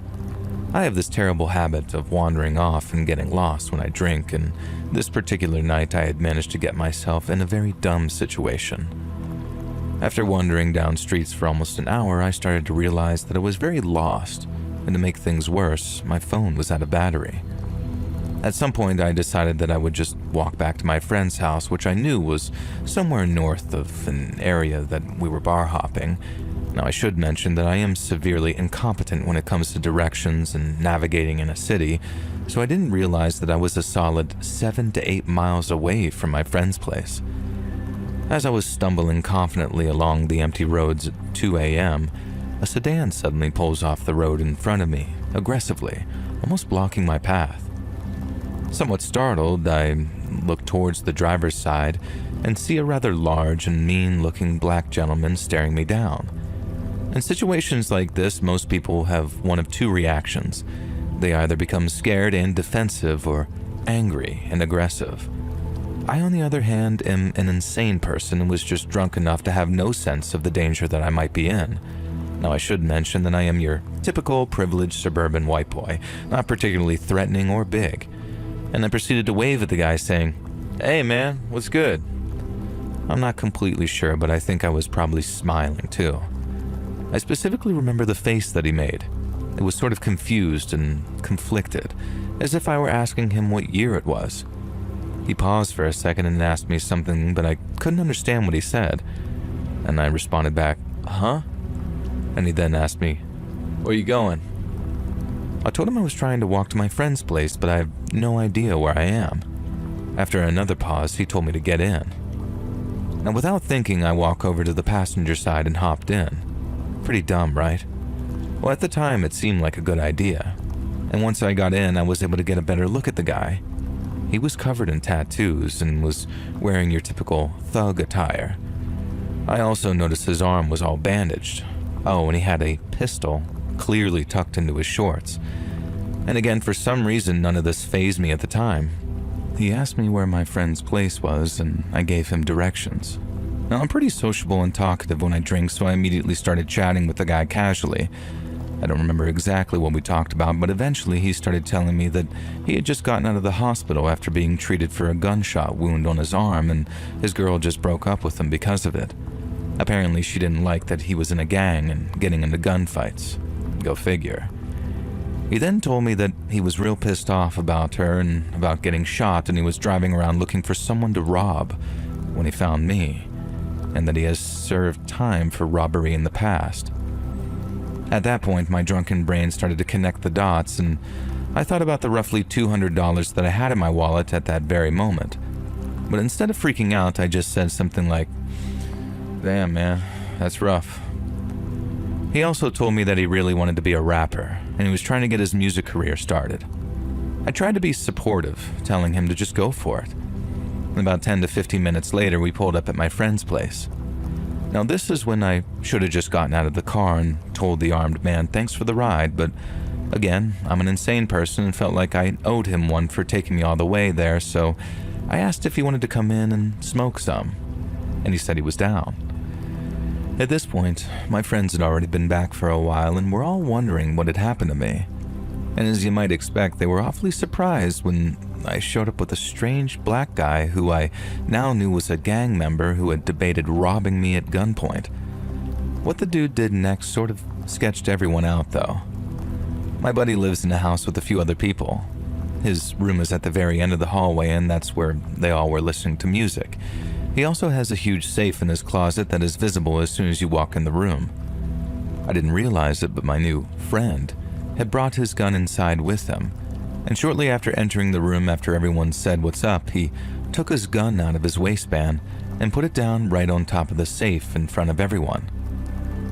It seemed like a really odd thing to do, but it was a lot better than what he could have done. I feel like it was a sort of show of respect, like he wanted to show that he wasn't going to use it. Luckily, I do have super chill friends, so they acted cool and were about to roll up a blunt, so a few minutes later we all went back to smoke, leaving that gun in his room.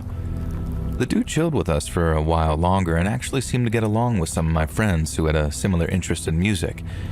He then picked up his gun off the safe and left without incident. Looking back, I realized that that could have gone much, much worse, especially since my buddy had a lot of cash in that safe and could have easily robbed us at gunpoint at any time. And I like to think that although he was a criminal and a gang member, he was also just a guy going through a hard time, and a little kindness and marijuana prevented that night from going very, very bad.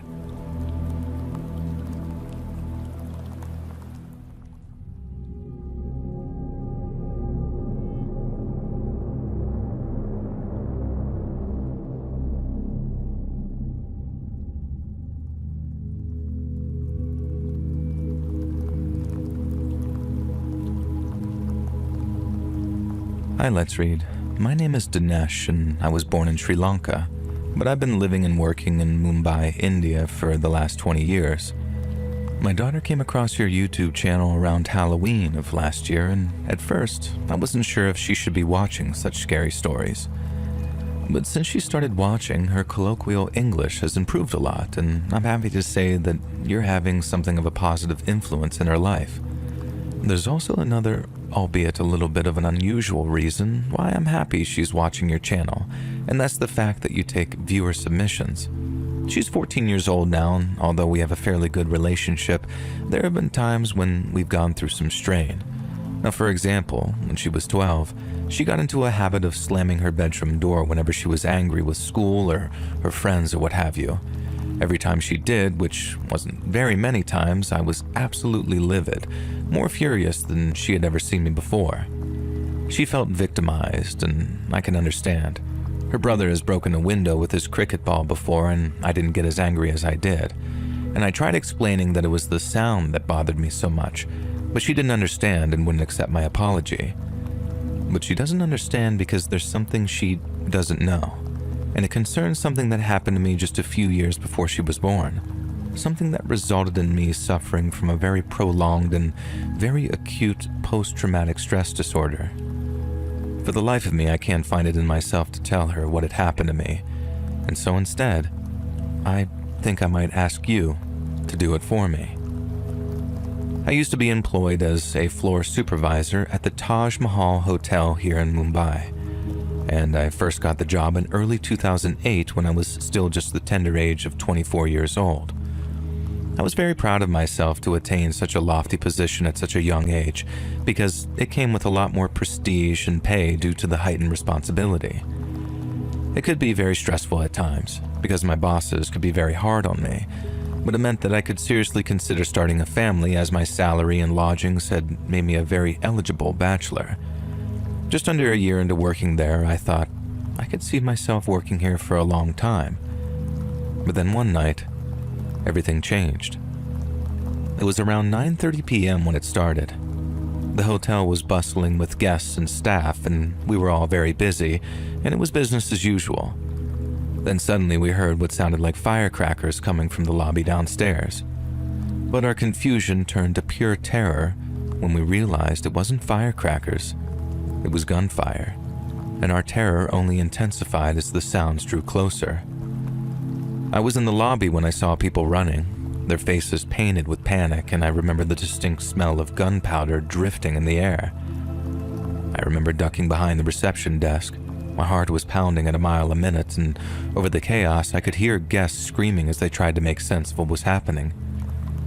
These terrorists were members of a group who called themselves Lashkar-e-Taiba, who are a Pakistani-based militant group, and after forcing their way through the main entrance of the hotel, they began firing indiscriminately. They had automatic weapons, and their bullets tore through marble and wood, and the destruction from just a few bullets was horrifying. They tore that hotel apart. They were part of a group of 10 attackers who arrived in Mumbai via sea, more almost like a commando operation than a terrorist one, and then instead of attacking military, police, or infrastructure, they were gunning only for the innocent, unarmed civilians. And from my hiding spot, I saw some of my colleagues on the ground, and I couldn't tell if they were just taking cover or if they were hurt. Then I saw one of the terrorists dressed in black with a backpack, firing at the chandeliers and laughing as the glass pieces shattered. And that's when I realized that they were crazy, maybe high on drugs or something too, because they were shooting at anything. Perhaps in frustration because there weren't as many people as they hoped gathered in that lobby that evening. I managed to dial the emergency number, and I whispered our location and the situation to the dispatcher, begging them to send help as quickly as possible. And the next thing I did was the only thing I could think of to help prevent more losses of life, and I went back into the hotel's corridors to help guests find a way through the staff corridors and away from the gunfire. You see, the terrorists were not just shooting randomly. They were systematically moving through the hotel, searching for foreigners. I could hear them shouting in Urdu, demanding to know where foreign guests were staying, particularly British and Americans, and they were looking for high-profile targets, tourists, and anyone who could be considered an enemy. Myself and a handful of guests hid in one of the staff-only areas trying to stay silent, listening to the attackers moving through the hotel. We could hear their voices whenever they got close to our hiding place, and it made me tremble with fear every time they fired a shot. We began to smell smoke after a while too, and realized that they had set fires because the smell of gasoline or some type of accelerant, I'm not certain, was very pungent in some areas. They seemed to be moving from room to room on the lower floors, breaking into guest rooms in the restaurant areas and then setting the place on fire in the hopes the entire hotel might burn down. I heard them in the Wasabi by Morimoto. It's the upscale Japanese restaurant where they had taken hostages, forcing guests to the ground and shooting some if they moved or didn't comply. But anyone who had a Western passport on their person, they were executed without any questions. After a while, we started to hear explosions. These terrorists had brought hand grenades with them, and they were throwing them down corridors to flush out anyone hiding. I saw one explode near the kitchen area where some of my colleagues had taken refuge, and the blast was followed by screams and then silence. The terrorists then set up positions on the upper floors, using the vantage point to shoot at anyone trying to escape, and then shooting at the police as they began their response. There were reports of them shooting from windows at people below or at any movements outside, and it seemed they intended to hold the hotel and use it as a stronghold so the killing could continue. At one point, this was perhaps the most chilling moment for me personally, the terrorists used the hotel's internal communication systems, or the PA, to taunt and threaten us. They said all Hindus were allowed to leave the building, as long as they told the terrorists where any Western guests were hiding. And I must have shown some kind of silent reaction on my face or in my eyes because one of the Western guests started to beg me in a sort of whisper, "Please don't leave us." I told her I would not, and I meant it from the bottom of my heart, not just because I would not be able to live with myself, but because I knew it was a lie. There was no way that they would miss the opportunity to shoot somebody like me, especially now that the police were outside shooting back. Leaving my hiding place meant certain death, so I stayed right where I was and prayed for a quick ending. Eventually, the sounds of the Indian security forces engaging the terrorists reached us. It was a mix of relief and terror knowing that while help was here, the situation was far from over, and so we just stayed low, praying for it to end. When the shooting had finally stopped, we heard men speaking Hindi and English telling us to come out and that they were the police, and the relief that we felt was monumental, a feeling I will never forget. The once grand Taj was now a mess of bullet holes and blood and broken glass. I saw some colleagues that were injured, others I would never talk to again. The aftermath was a blur of helping where I could, guiding dazed guests to safety, and basically anything I could to delay my own emotional reaction. That was my way of dealing with it, being selfless, completely forgetting myself, because when I remembered it all, when I allowed myself to process what had happened to me, it was just too devastating. And the days that followed were filled with grief, and every time I tried to sleep, the nightmares would have me reliving the whole situation all over again. And the hotel, like the wider city, has healed, but the memory of that night has remained a constant in my life ever since, and the same is to be said for all those who have lived through those attacks. It was something I lived through, and I have talked about it with others, but I don't know how to tell my daughter why her father is the way he is. And so maybe, after this, she will understand why I got so angry when she slammed the door. It wasn't anger that she was seeing, it was fear, because that noise took me right back to the Taj, on what I thought would be my last night on Earth.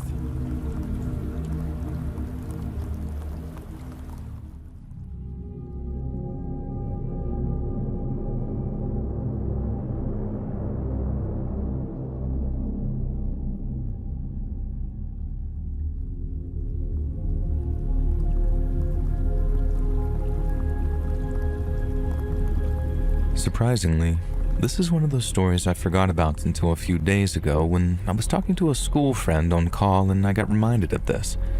She was pretty freaked when I told her. You see, this happened when I was roughly maybe 7 or 8, so some of the details are a bit fuzzy, but I remember it pretty vividly. This may seem like unimportant context, but my family had just moved to America and were renting the top portion of your regular suburban house in a pretty safe cul-de-sac. I had friends, they were triplets, about 3 or 4 houses down, not far at all, and every day I'd go hang out with them. And around 9 or 10 in the night, my older brother, around 11 or 12 I'd say, would make the 2-minute walk and come and get me and walk me home since I was pretty young. One night he came to get me as usual. The sun wasn't fully down, but it was getting pretty dark. We started down the walk as normal when he started casting glances over his shoulder. I didn't really notice until he shoved me hard away from the sidewalk and between 2 houses. Each house had a huge fence that separated their backyard, not ours though, and he'd made me crouch behind the fence. I remember being really scared but more confused since I had no damn idea what the hell was going on. More specifically, he was a pretty big prankster. Once he convinced me my older sister crashed her car into the ocean, so I didn't really believe him when he turned and said, "Walk behind the houses. I think someone's following us." Now looking back now, he was probably trying to keep me calm. However, whatever calm was left in my tiny 8-year-old body was gone the moment that I turned around and looked. The man had followed us behind the houses, and he was just by the edge of a few houses down near a different fence line. He had a black hoodie on, with the hood up, black sweatpants, and white sneakers. I had pretty bad eyesight due to some health problems, but back then it was crystal clear, and I could see with horrifying clarity that his jaw was just hanging open, like he was just standing there with his jaw hung open. It was horrifying. I think now that I'm older, maybe he had some kind of medical condition that affected his jaw, or maybe he did crack, I don't know. But back then, I could have sworn on God that I was seeing some kind of demon. Now anyway, my brother, when he saw that I was looking and getting ready to freak out, he told me, "Just run, as fast as I can to our house." And we booked it. Neither of us looked back, but we were so scared out of our minds. And like I said, we only rented the top portion of the house, so the bottom, with a sliding door in the backyard, belonged to some other tenant. I don't remember if she was home or not, but I remember tugging that thing open and locking it as fast as I can, and when I looked up, he was there in the yard, a little away from the door, just staring at us, with that jaw. Me and my brother told my sister and my mother immediately. My father was away for a work trip at the time, but nothing came of it, not until the day after. We went to meet my dad at his warehouse, which had a small live-in portion above it where we lazed around until he was ready to head home with us. Around dusk, he came up and told us that we might have to wait since the police were there. He walked us around to the back window of the small area to show us police officers all around the backyard area of the warehouses. There were a few in line and a white van parked on the grass by the edge of the woods.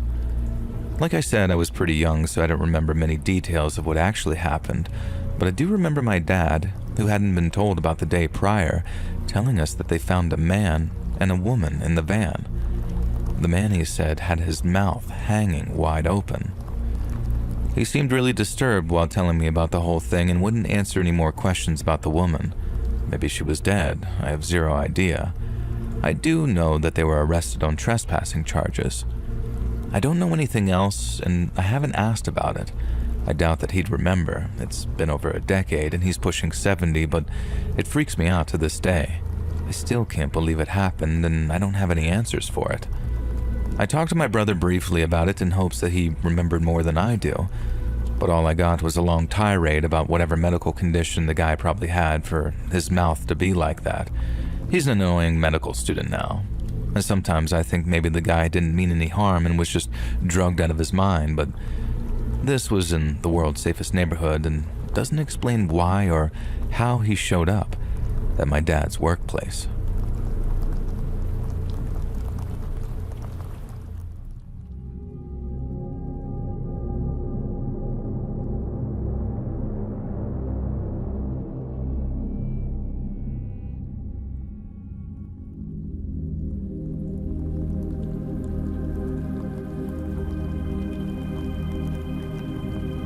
This happened over 10 years ago, but I still think about how close I came to dying. I was already with my future husband when I met his cousin, and we had a lot in common. We both struggled with addiction and anorexia. We talked on the phone and met up to eat and see a movie, but he kissed me in his car, so I decided it was best if we just stopped talking. I told my future husband about the kiss, and he was understanding. I didn't tell him that his cousin got extremely upset over me turning him down. Some time passed, and we started meeting up as friends. Since we were both starving ourselves, we always went to the same place, but after a couple of times, I felt like it wasn't healthy for either of us to meet up. He asked me to meet up one last time, and I stupidly said yes. We went to our place, and during dinner, he was talking about his apartment and job, how happy he could make me. I got uncomfortable and asked him to drive me home. It was really late, and instead of driving me home, he drove me to the forest preserve. It was pitch black because all the lights were off, and I immediately felt uneasy. We were alone in the parking lot, and I had a horrible feeling at this point that something was going to happen. He parked and turned off his car and then looked at me and said that we were meant for each other. I didn't want to upset him, so I just said that he knew that I was engaged and that we were just friends. He had a history of violence, so I was terrified at that point. He started getting really upset, and almost crying. He said that he loved me. Then he put his arm around my neck and held his arm down really hard on the right side of my neck. His arm was around my neck, and I've been looking straight ahead when suddenly I woke up to a police officer at his window. He was asking if I was okay, and I was really scared and confused, and I had some vomit on my shirt and I'd wet my pants. He'd pressed down on my carotid artery for long enough that it actually knocked me out, and he was a wrestler back in high school. He was telling the officer that we were fine and that I was drunk. He got a ticket, but I was too afraid to say anything because if he was arrested, my now husband's family wouldn't have blamed me, but that's what I thought in the moment. I said it was fine, but that I wanted to go home now. I thought if I said it in front of the officer, he would drive me home because he took our names and he wouldn't risk trying something else. So he drove me home and didn't say anything. I don't know if he was trying to kill me or just got so upset that he went way overboard. Regardless, he almost did kill me, and it really messed me up. A person doesn't vomit and wet themselves after a neck compression unless they almost died. And I told my now husband, but not right away because I felt like it was partly my fault for meeting up with him. I only saw him a couple of more times at the holidays, and then he stopped coming. But he didn't dare speak to me after what he did. If that officer hadn't shown up, I don't know if I'd be here still.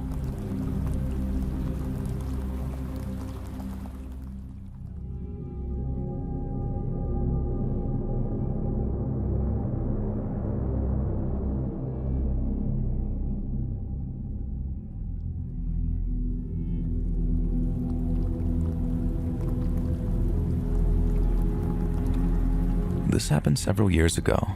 While it may not be as scary as some of the stories here, it was definitely one of the most terrifying, bizarre encounters I've ever had. I'm 33 and I live in the rural Midwest. I was born and raised in my hometown, and with the exception of a few months of living with my father on the East Coast, I've lived here my entire life. I've become pretty acquainted with the majority of the back roads in my area. One such road is an old highway that no longer has the traffic of days prior to the construction of the interstate that runs through the town. It's a long and winding road that offers gorgeous scenic views during the day and a quiet escape from the city at night. Along this road is a small lot with no more than 10 parking spaces, 2 picnic tables, and a single trash can. It's easy to miss due to the heavily wooded area surrounding it and the majority of the rest of the drive to it. And due to its secluded nature, it had played host to a fair share of teenage debauchery. I myself spent many a Friday night smoking away with my friends there. Needless to say, there were a lot of good memories attached to this place, and over the years, it's become one of my favorite spots to venture to when I need peace or solidarity. One night, about 5 years ago, my girlfriend and I are going through a rough patch.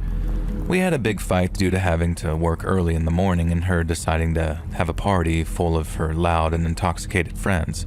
And things escalated and I stormed out of the house and started driving towards my favorite spot.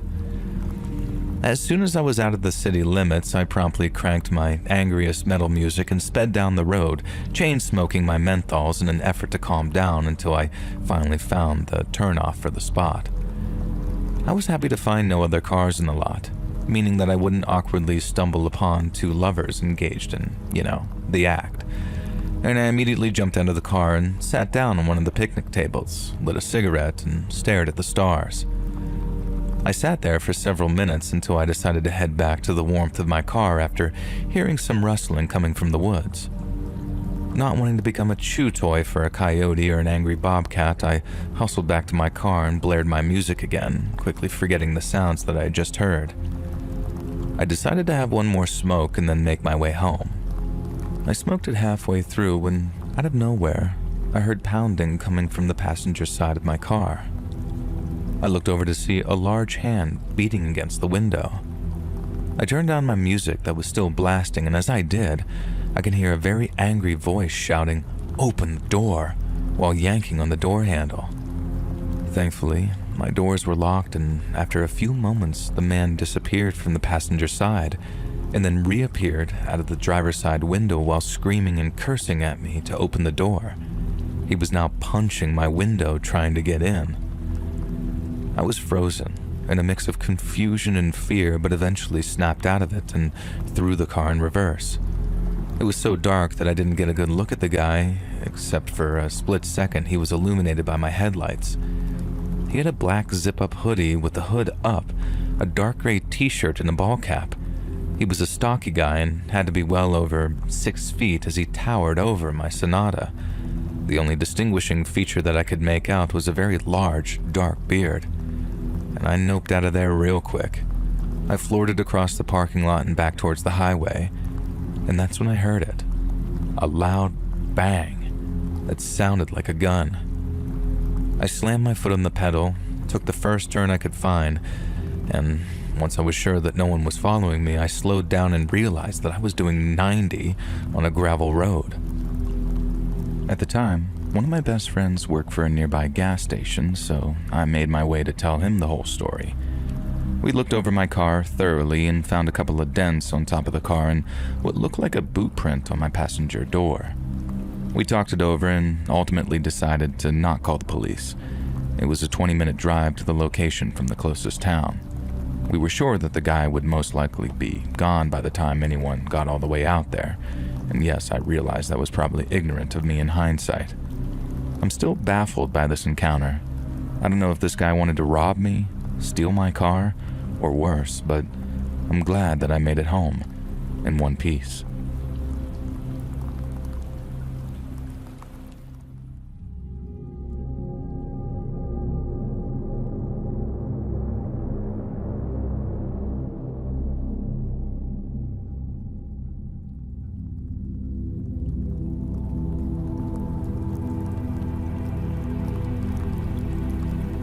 When I was a freshman in high school, Alyssa was my role model. Alyssa was a senior.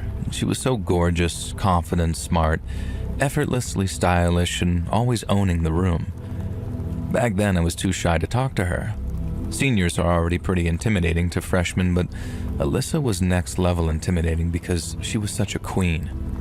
I didn't expect anyone to see me the way that I saw Alyssa, but I was pleasantly surprised in my senior year. And in my senior year, I started finding cute little notes in my locker. I wasn't expecting that at all, but I was really flattered. The first one said, "You were beautiful in that dress on Friday." The handwriting was neat and simple with a cute little heart at the end. More notes kept coming in, always in fourth period too, and I got a note every week or two. I know they came during fourth period because I checked my locker before and after every class. And they were all very sweet, and they said things like, "Your smile lights up the hallway. You shine brighter than any star. Your homecoming photos are straight out of a magazine cover. So stunning." There were more notes that I don't remember. They weren't romantic or flirty, and they looked like things that I might have said to Alyssa if we'd ever spoken. I thought maybe they were from a shy underclassman girl, and I had my suspicions. I didn't tell anyone about the notes, though. I really didn't want my friends turning this into an investigation and embarrassing whoever was leaving them. And whoever was leaving these messages, I genuinely thought they meant well. Then in the second semester, my schedule changed. My last class of the day was upstairs near my friend's locker. My friend's last class was near my locker, and we swapped lockers. I forgot all about the notes until my 18th birthday. And that morning, my friend handed me a note that she found in my old locker, and it said, "Happy birthday, princess." At first, she thought the notes were meant for her since any of those compliments could fit her too. But when she realized that the birthday didn't match up, she put two and two together. And come to think of it, I don't think any of the notes ever said my name. I admitted that the notes had been happening all year, and I explained that I didn't want to make a big deal out of it. Then my friends launched their investigation that I had been worried about. All the girls in our friend group became detectives trying to solve this little mystery. And one friend, who didn't have a fourth period class, stationed herself by the lockers to survey that area. And it worked. The notes weren't from a shy freshman or even from a boy. They were from a janitor, an older woman none of us knew. We all recognized her, but I don't think any of us had ever talked to her. She'd been leaving these notes for several months, watching me closely enough to comment on my outfits, field hockey games, and even what I posted on Facebook. I saw her at the last field hockey game of the season. She sat quietly in the stands. That was the only time that I noticed her watching me, but I have no idea how I didn't notice her watching me before. None of us brought this up to her, and she hadn't done anything technically wrong. But it all felt so unsettling in a way that's very hard to explain.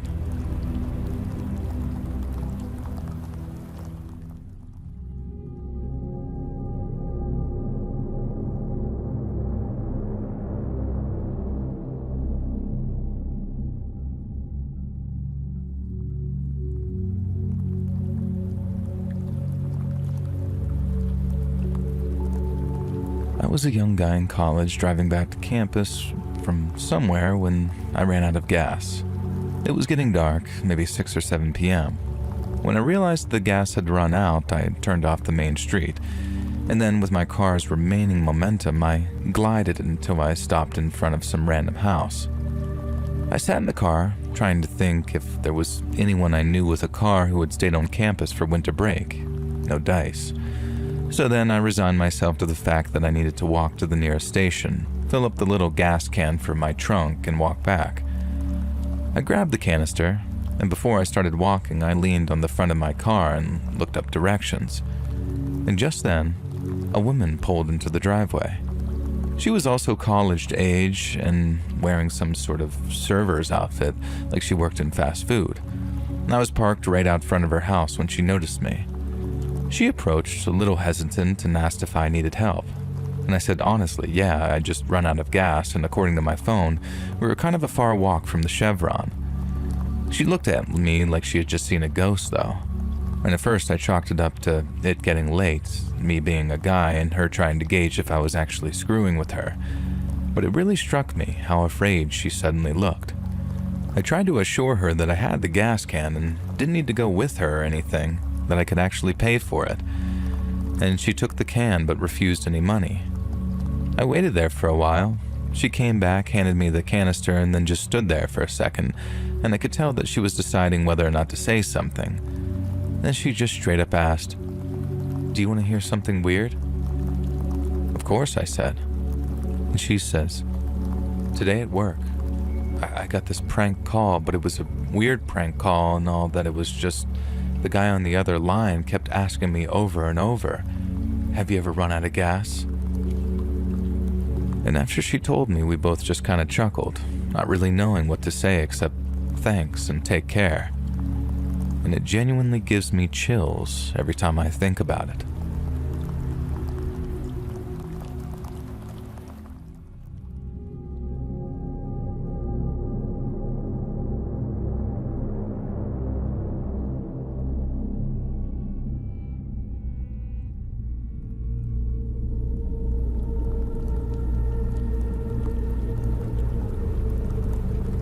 This happened about 10 years ago in an area between Seattle and Tacoma, Washington.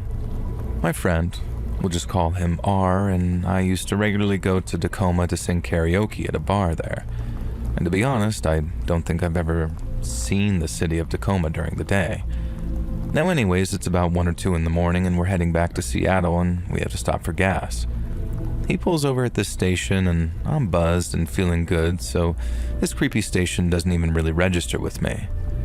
As I'm sitting, messing with the radio, suddenly my door swings open. I only saw a flash of him because it was all blindingly quick, but he was kind of medium height, dark-skinned, like too much tanning that is, and had a blank stare and tattered clothing. I remember he had a black jacket too, like leather or something, but it was torn and holey. So here I am trying to pull the door closed, and I'm realizing this man is very strong, and he almost won the tug of war with me trying to slam the door closed, and if my adrenaline hadn't kicked in, I don't know. I do finally manage to get it closed after maybe only a few seconds and immediately start looking around for my friend, panicked and concerned and confused. R had already been yelling at the guy to get the F away from my car, and surprisingly, the man listens. R isn't the most intimidating looking guy or anything, but maybe the guy didn't want to cause a scene. I don't recall there being anyone else outside the station with us that night, but R was being very loud and forceful. So, I'm watching the man walk away and he's not looking back at us or making a sound that I can hear, which is what made this entire thing more unusual. R gets back in the car and he's usually calm, but deadpan. Like when you see something terrible but you're too scared to move. I look to see where he's looking and he's looking at the creepy guy who's now facing us with that same emotionless stare, just watching us leave the pump and back towards the street. And my eyes are on him the entire time too. We book it out of there, and that was the end of that.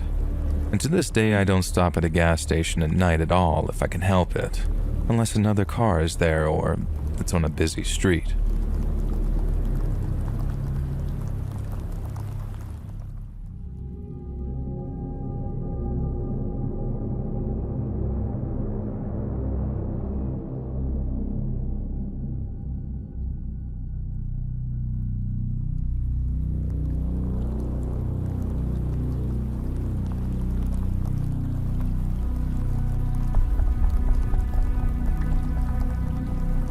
Chad Dable was born on August 11th of 1968 and was raised Mormon in the city of Springville, Utah. Following high school, he was accepted into Brigham Young University, but 1 year into his education, he applied to be a missionary, after which he spent 2 years in New Jersey.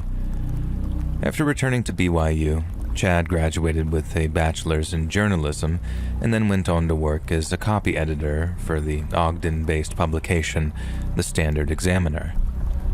In 1990, a 22-year-old Chad would marry a girl named Tammy Douglas, and the couple welcomed their first child into the world shortly afterwards. Outwardly, Chad was living the life of a clean-cut Mormon 20-something, but beneath the surface, he began to entertain some deeply unsettling thoughts and hobbies. For instance, while he was still a student at BYU, Chad developed an interest in cemeteries. It started as a part-time job, digging graves in the evenings after his studies were completed.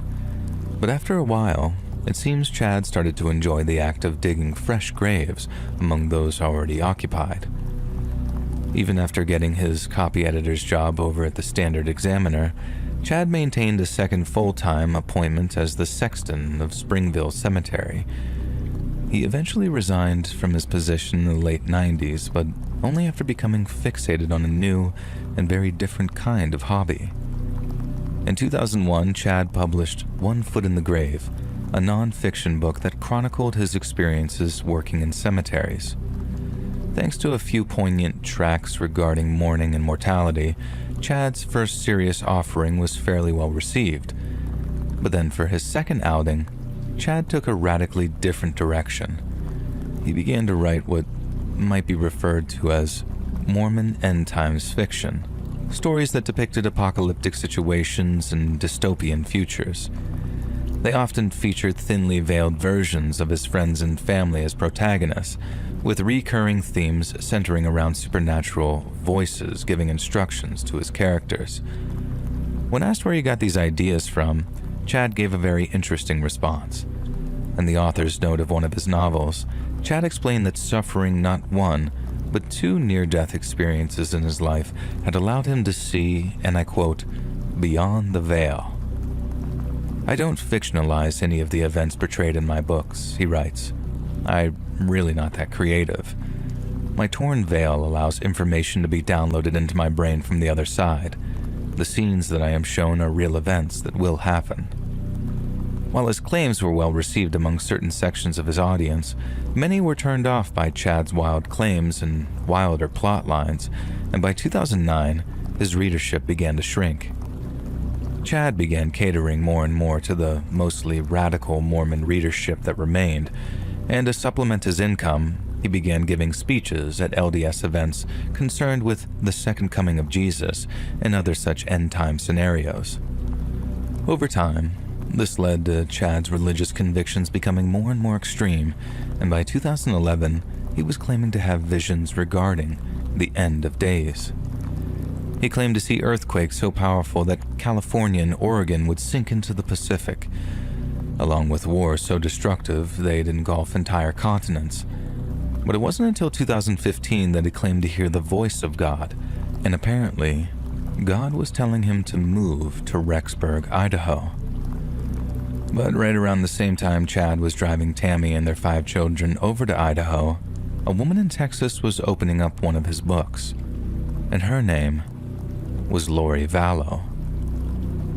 Born Lori Noreen Cox in Loma Linda, California on June 26th of 1973, Lori was raised Mormon and by 2015 was married to her 4th husband, Charles Vallow. Having married in 2006, the couple adopted Charles' grandnephew, J.J. Vallow, as the boy's birth parents were unable to care for him, and by all accounts, the marriage was Lori's happiest and most stable to date. But in 2015, when Lori became interested in Chad's Standing in Holy Places series of books, she experienced something of a spiritual reawakening.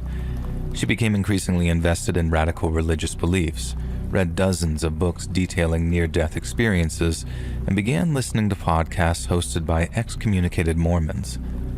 3 years later, in October of 2018, Lori attended a Preparing a People event in the state of Utah.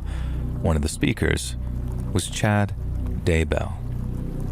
Enraptured by his vivid representations of the end times, Lori approached Chad following one of his speeches and reportedly began flirting with him.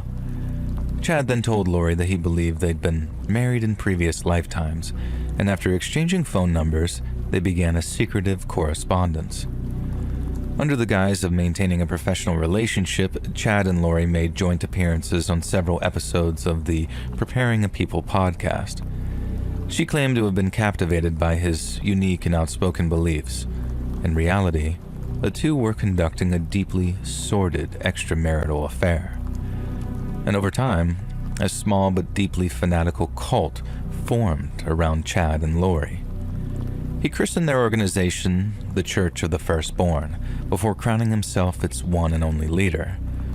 The group consisted of Lori and her brother Alex Cox, along with Lori's friends Melanie Gibb and Zulema Pastines, the latter of whom ended up married to Lori's brother.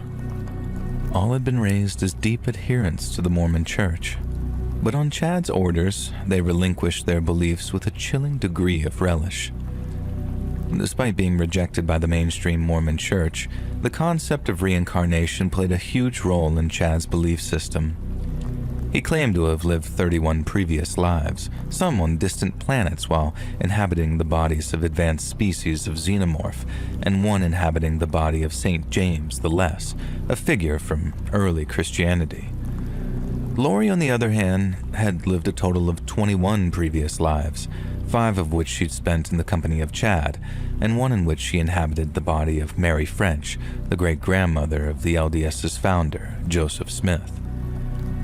They were sealed, as Chad phrased it, following their marriages in previous lives, and conveniently, this relationship superseded those of their earthly marriages.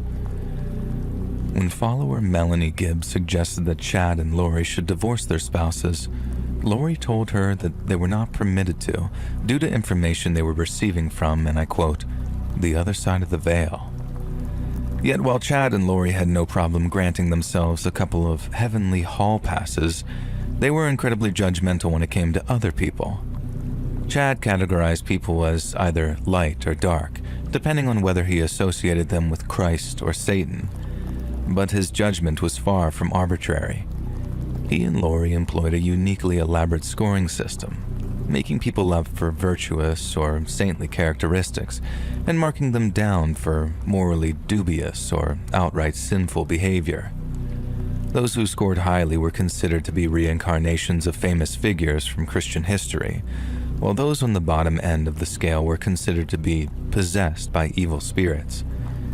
If the group liked you and deemed you worthy of saving, they might perform what they referred to as a casting, a ceremony in which they try to cast away evil spirits through prayers and scripture readings. However, if the demons inside a possessed person were too heavily entrenched and thus impossible to exorcise, Chad and Lori claimed the only possible remedy was death. As you can tell, the passage of time saw Chad and Lori's beliefs become more and more extreme, and eventually, Chad began making apocalyptic proclamations and insisted the end of the world would come on July 22nd of 2020. He told his followers that he was guided by angels and could see hidden truths, while Lori claimed to be an exalted goddess, able to see the future and unconcerned with earthly laws. She became increasingly disinterested with her husband, Charles Vallow, and in February of 2019, she told him that she no longer cared about their marriage or their adopted son, JJ. Lori then loaded up her truck and disappeared for almost 3 whole months. When she finally returned home, she was confronted by her husband, and a vicious argument erupted. During the fight, Lori told Charles that he was possessed by the evil spirit of a man named Ned Schneider, and that this was the root of all the negativity in their marriage. But that's not all. Lori then told Charles that rather than a mere mortal, she was a living deity, assigned to carry out the work of the 144,000 on the occasion of Christ's second coming, which, coincidentally, was only 18 months away. There was much work to be done between that day and the date of Christ's return, and if Charles got in her way, Lori would murder him. The threat to his life prompted Charles to consider divorce, but ultimately, he decided not to give up on her. Lori was quite clearly suffering from severe mental health issues, and as her husband, it's reasonable to believe Charles felt a great deal of responsibility for her.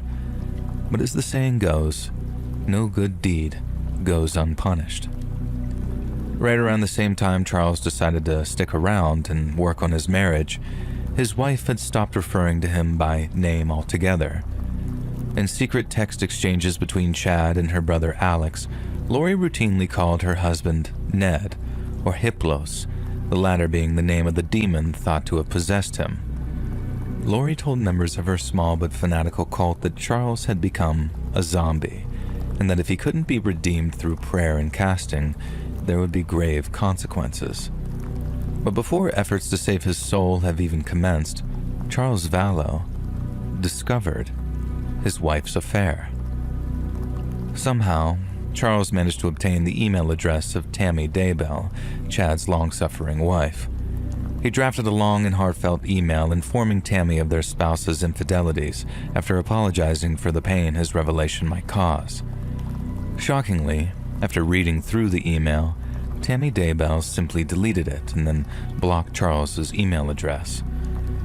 Following a huge confrontation regarding the discovery of the affair, Lori left Chad's home to stay in Chandler, Arizona, with little JJ splitting his time between his parents.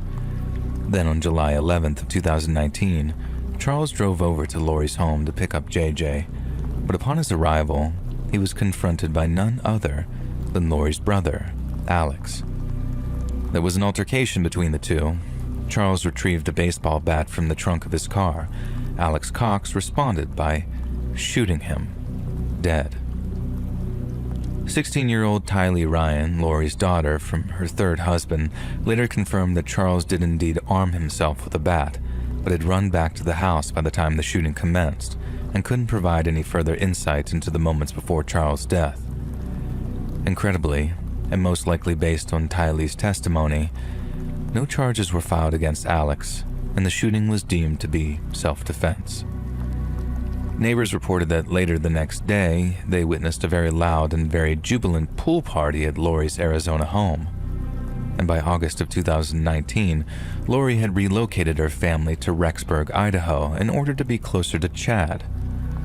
Upon her arrival, neighbors noticed that little JJ's behavior appeared erratic, and that Lori often left him outside to play alone, without adult supervision and for long periods of time.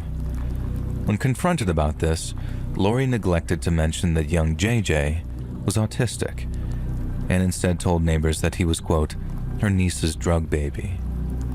Just weeks later, Lori and her brother Alex took Tylee on a hiking trip to Yellowstone National Park. They walked the trails, ate snacks, but when their trip drew to a close, only Lori and Alex climbed back into her truck. Lori would later tell neighbors that Tylee had been accepted into Brigham Young University on some kind of early scholarship program for gifted high schoolers. In reality, no one would ever see Tylee again. A few weeks after the Yellowstone trip, on September 22nd of 2019, Melanie Gibb and her boyfriend, David Warwick, were staying at Lori's home. In the evening, Warwick saw Alex Cox taking a sleeping JJ upstairs to his bedroom, and this marked the last time anyone would see the boy alive. A few days later, Lori informed Rexburg Elementary School that she would now be homeschooling her adopted son. But the truth was infinitely more disturbing. In October 2019, 2 Venmo payments were made from Tylee's account to her older half-brother, Colby Ryan, with odd messages attached. When he expressed concern towards Tylee via text, he received responses from her cell phone indicating that she was safe, but too busy to talk. Melanie Gibb later said that Lori and Chad were convinced Tylee and JJ were possessed and had become zombies. Zolima Pastenes also testified that Chad had told his followers how, shortly before the little boy's disappearance, young JJ would soon die. But JJ's death was not the only one Chad predicted around this time. He began telling his followers that his wife, Tammy, was in limbo after becoming possessed by a spirit named Viola. Her case was a severe one. If they didn't act soon, she was in danger of becoming a zombie, and that was something which Chad was never going to allow. Right around the same time Colby Ryan was receiving Venmo payments from his dead sister, Tammy Daybell returned home from an errand, parked in her driveway, and stepped out of her car. A masked man stepped out from the shadows, aimed an assault rifle at her, then pulled the trigger. Tammy screamed, but her shriek of terror was the only sound to pierce the evening silence. The rifle had misfired. Tammy later told police that due to his mask, she had been unable to identify the man who attempted to shoot her. Police warned her to be much more vigilant and to report any further developments. But it was no good. 10 days later, Tammy was found dead in her home, apparently from natural causes. Chad claimed that she had retired the previous night with what he called a terrible cough, and that she tragically died in her sleep. He also mentioned that Tammy had been experiencing low blood pressure, seizures, and negative reactions with homeopathic medicines, though none of her medical records supported his claims. 3 days later, at Tammy's funeral, mourners found Chad's behavior extremely suspicious. The funeral came so soon, but it still felt so planned, one said. Others said Chad seemed businesslike, and that he didn't seem upset, and that he wasn't crying but was trying to cry. Mourners were then deeply perturbed when Chad referred to his late wife as lazy and not easy to live with during what was supposed to be a heartfelt eulogy. Chad's sister-in-law, Heather Daybell, thought his behavior verged on the bizarre and later stated that he just didn't seem upset. In the weeks that followed, Chad began introducing Lori to his friends and family. One of his neighbors, Alice Gilbert, described her first meeting with Lori as awkward, as despite the fact Chad had only recently buried his wife of 3 decades, he seemed remarkably happy. Gilbert observed that the couple was very affectionate, laughing and joking with one another, even as Lori explained how her daughter had passed away just 6 months prior. This marked the first admission that Tylee was deceased, but since Alice Gilbert was just a neighbor, she had no inkling whatsoever of the admission's sinister implications. Despite the cryptic hints at their terrible crimes, Chad and Lori played the role of a happy, wholesome Mormon couple who had bonded over personal tragedy. But by late November, their masks were beginning to slip. On November 26th of 2019, police visited Lori's Rexburg townhouse at the request of Kay Vallow, sister of the recently deceased Charles Vallow. She hadn't heard from little JJ for weeks and was beginning to grow concerned, and so on the afternoon of the 26th, 2 Rexburg police officers stopped by Lori's home. There, they found Chad Daybell and Alex Cox, who informed them that while Lori wasn't home, they were more than happy to answer any questions the officers might have. When asked where JJ was, Alex Cox claimed that he was with his paternal grandmother, Kay Vallow, the same woman who had called in the welfare check to begin with. Officers knew that he was lying, but played along before asking Chad where Lori was. Chad replied that he, quote, hardly knew Lori and was only present at her home because he was a friend of Alex. Again, that was demonstrably false. Marriage licenses are a matter of public record, and seeing as Chad and Lori had gotten hitched in Hawaii just weeks prior, the cops knew that he was lying too. When they eventually got in touch with Lori, she too provided the police with easily disprovable information. She claimed JJ was staying with Melanie Gibb in Arizona. One phone call was all it took to prove this was a lie. Chad and Lori might have made grave mistakes in lying to the police, but they weren't entirely moronic. They knew the game was up, and just hours after police came to question them, they loaded up a truck with their belongings and fled to Hawaii. Right around the same time Chad and Lori were moving into a rental home on the island of Kauai, police officers were conducting thorough searches of their homes. Days later, the Rexburg Police Department officially pronounced JJ and Tylee as missing persons and asked for the public's assistance in locating them. Police also announced that Chad and Lori were persons of interest following their prompt departure from the mainland United States, and that the children's disappearance might well be linked to the suspicious death of Chad's late wife, Tammy. As interest in the case grew, so did the amount of media attention it received, and before long, news networks all over the country were broadcasting interviews with people who described the errant couple's beliefs as frightening, disturbed, and cult-like. Incredibly, Chad and Lori released a statement through their attorney on December 23rd of 2019. An extract from the statement reads as follows. Chad Daybell was a loving husband, and he has the support of his children in this matter, while Lori is a devoted mother who resents assertions to the contrary.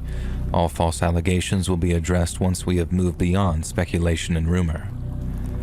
Their statement was met with a response in early 2020 when a collection of the couple's relatives issued a public message begging Lori and Chad return the children. They announced a reward of $20,000 being offered to anyone who either returned the missing children or shared information directly contributing to their return. Weeks later, on January 25th of 2020, Lori and Chad were located in Kauai and were handed a court order requiring Lori to physically produce Tylee and JJ at the Idaho Department of Welfare within the next 5 days. The next day, police seized the couple's rental car and searched their rental townhome in Princeville. Both Tylee's debit card and JJ's iPad were recovered. Just hours after their Princeville home was searched, the Daybells were confronted by an East Idaho news reporter named Nate Eaton. Eaton asked them where the children were. Chad and Lori refused to answer. Finally, on February 20th of 2020, Lori was arrested by the Kauai Police Department before being extradited to Idaho. Her arrest prompted Chad to also return to Idaho, where he tried convincing his neighbor, Alice Gilbert, to put her home up for bond to get Lori out of prison. When she asked why, He told her Jesus had given him the idea. When Alice then confronted him on what he had said about Lori's daughter being dead, Chad gave a cagey answer about it being a custody issue and then promptly fled the scene. Months went by without development, until finally, in June of 2020, police found human remains buried in unmarked graves in the backyard of Chad's home. The bodies were located in an area the Daybell's family called the Pet Cemetery, as it had been used to bury their cats and dogs. As the property was being searched, Chad phoned Lori in jail to warn her about the situation. Then, after police found and began to unearth the bodies, he tried to flee the scene. He was chased down, apprehended, and then placed under arrest for concealment of evidence. Days after the discovery of the so-called Pet Cemetery, police confirmed the human remains found on Chad's property belonged to the missing children, Tylee and JJ. Tylee's body had been burned, and her hands had been cut off, while little JJ's body was relatively undamaged, having been wrapped in plastic before being gently lowered into the makeshift grave. However, unlike JJ, Tylee's remains had not been treated with such reverence. Her corpse was so decomposed and damaged that her cause of death could not officially be determined, while JJ's had been carefully dispatched with a plastic bag over his head and duct tape over his mouth, possibly after being drugged. Following the announcement that the children's bodies had been found, Chad Daybell was officially excommunicated by the Church of Jesus Christ of Latter-day Saints on the basis of his religious teachings, some of which were described as those of a doomsday cult. At the trials, Lori was found guilty of the murder of her children. She received 3 consecutive life sentences for the murders and conspiracy, with an additional 2 life sentences and a 10-year term for grand theft to be served concurrently. She now resides at the Women's Correctional Center in Pocatello, Idaho. Chad's convictions came the following year when he was pronounced guilty on all counts, including murder, conspiracy, and insurance fraud. He was sentenced to death in June of 2024 and is currently being held at the Idaho Maximum Security Institution in Boise. If he's a man of conviction and believes he'll be reincarnated on another plane of existence, facing the lethal injection shouldn't be too frightening for old 31 lives Chad. But if those convictions waver, if his beliefs were merely a tool with which he could manipulate and murder without feeling an ounce of guilt, then it'll be a morbid comfort to know he faced the same mortal terror as those his victims did in their own final moments on Earth.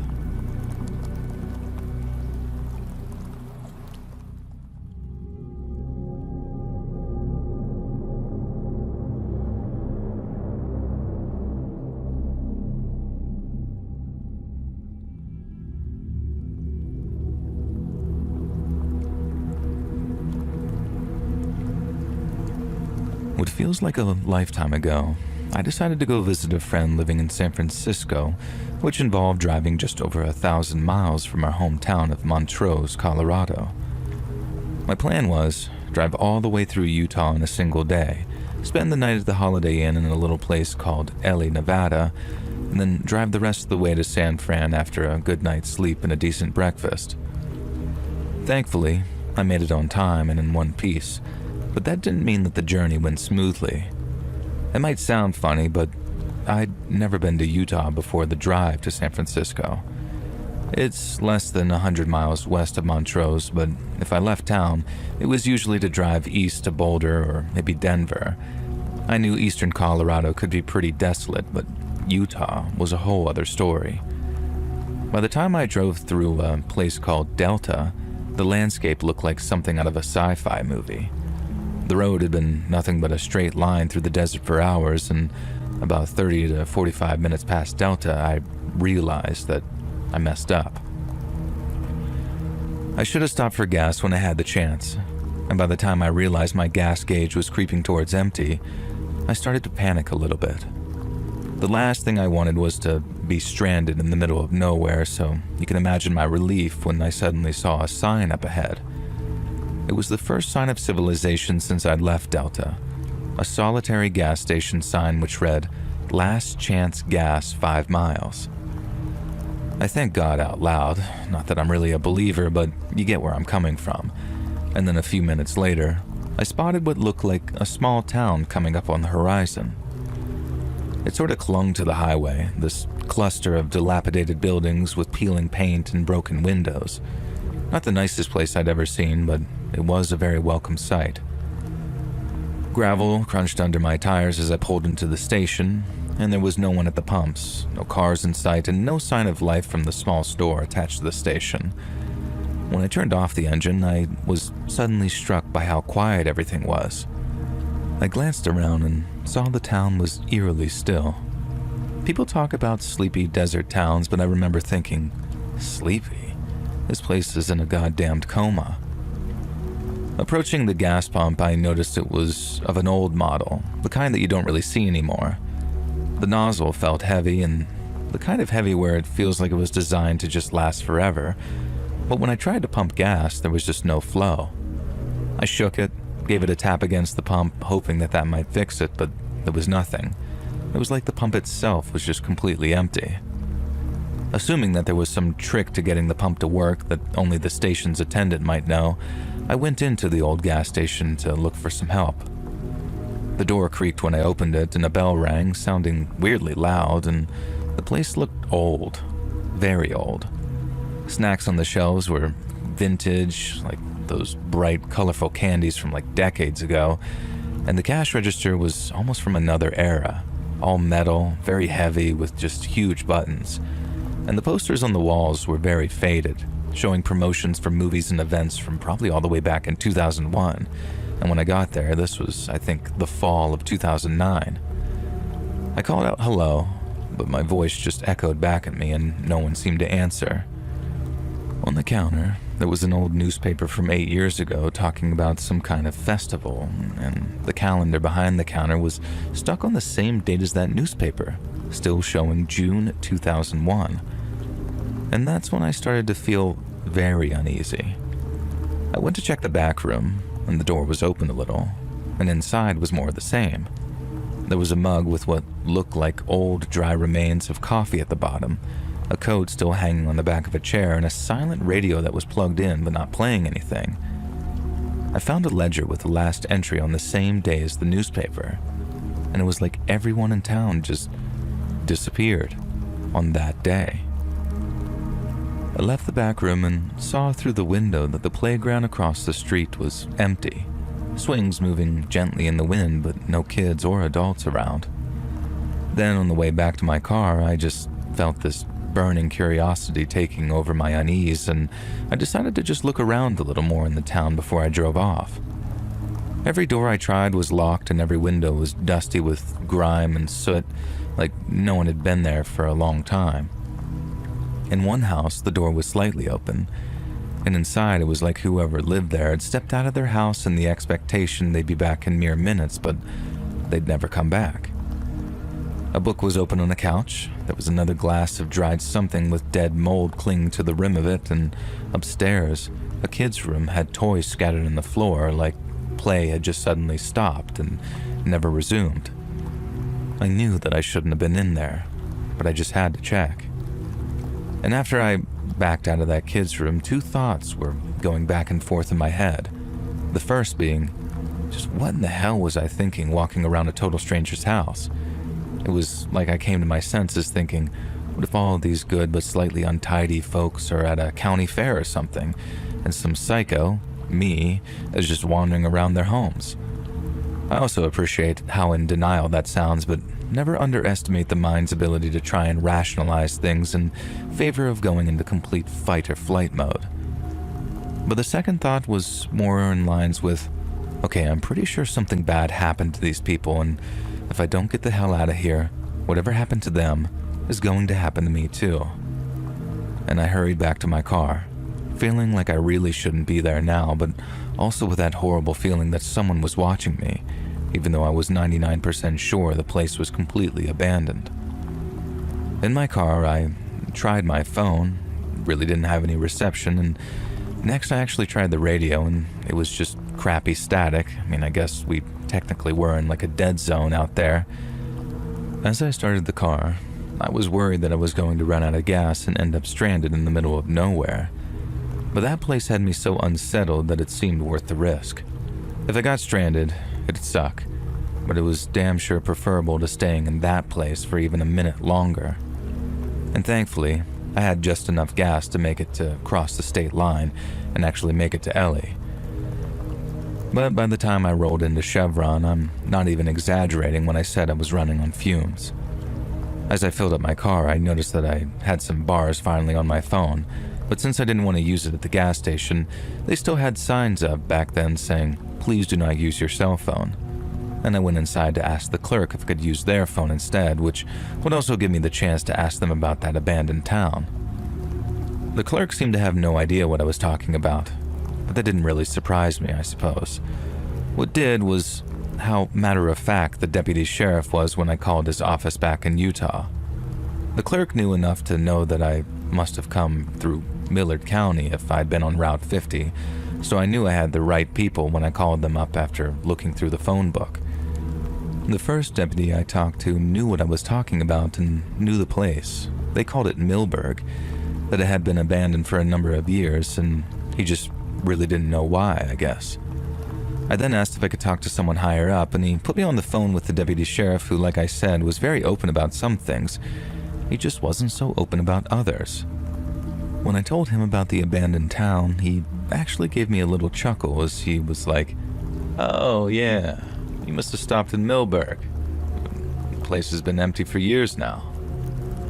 He told me I had nothing to worry about, and despite it looking very creepy, there was nothing sinister about the place at all. More like, the place had been scheduled for demolition for a few years, but the people who bought the land couldn't get permits. So, till they did, Millard County had its very own ghost town, one that even attracted the odd tourists who actually enjoyed getting the willies from being in an abandoned place like Millburg.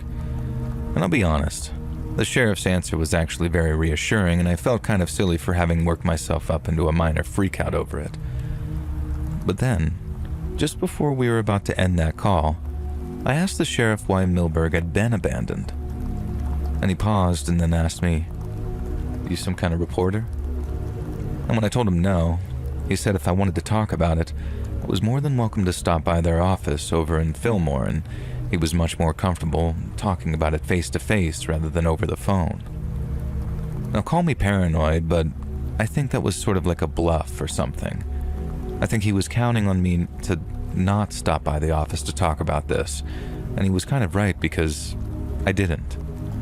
I kept going towards San Francisco, and was only like an hour or so later than my schedule, so like I said at the start, I made it in one piece and on time.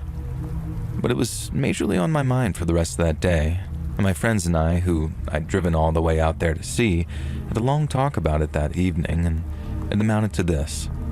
My friends basically said that yeah, something bad probably did happen out there in Millburg, but that it wasn't something I should be fixating on. The right authorities seemed to be on top of it, and no wonder the deputy sheriff was cautious of reporters. He'd probably been burned in the past after some loose talk made it into the papers, and my friend thought it was basically a case of my imagination getting the better of me after having stopped somewhere that I shouldn't have.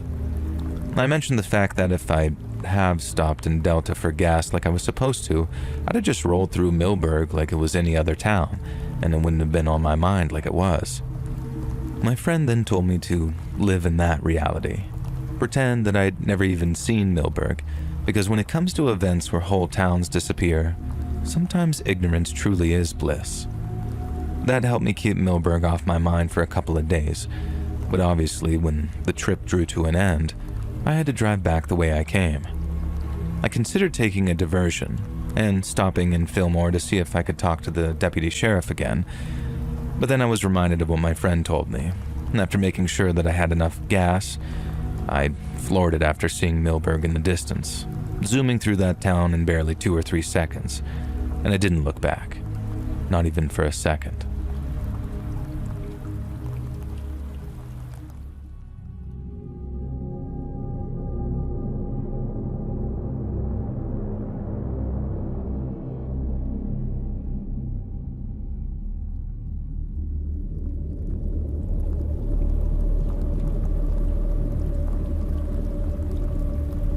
name's Darren.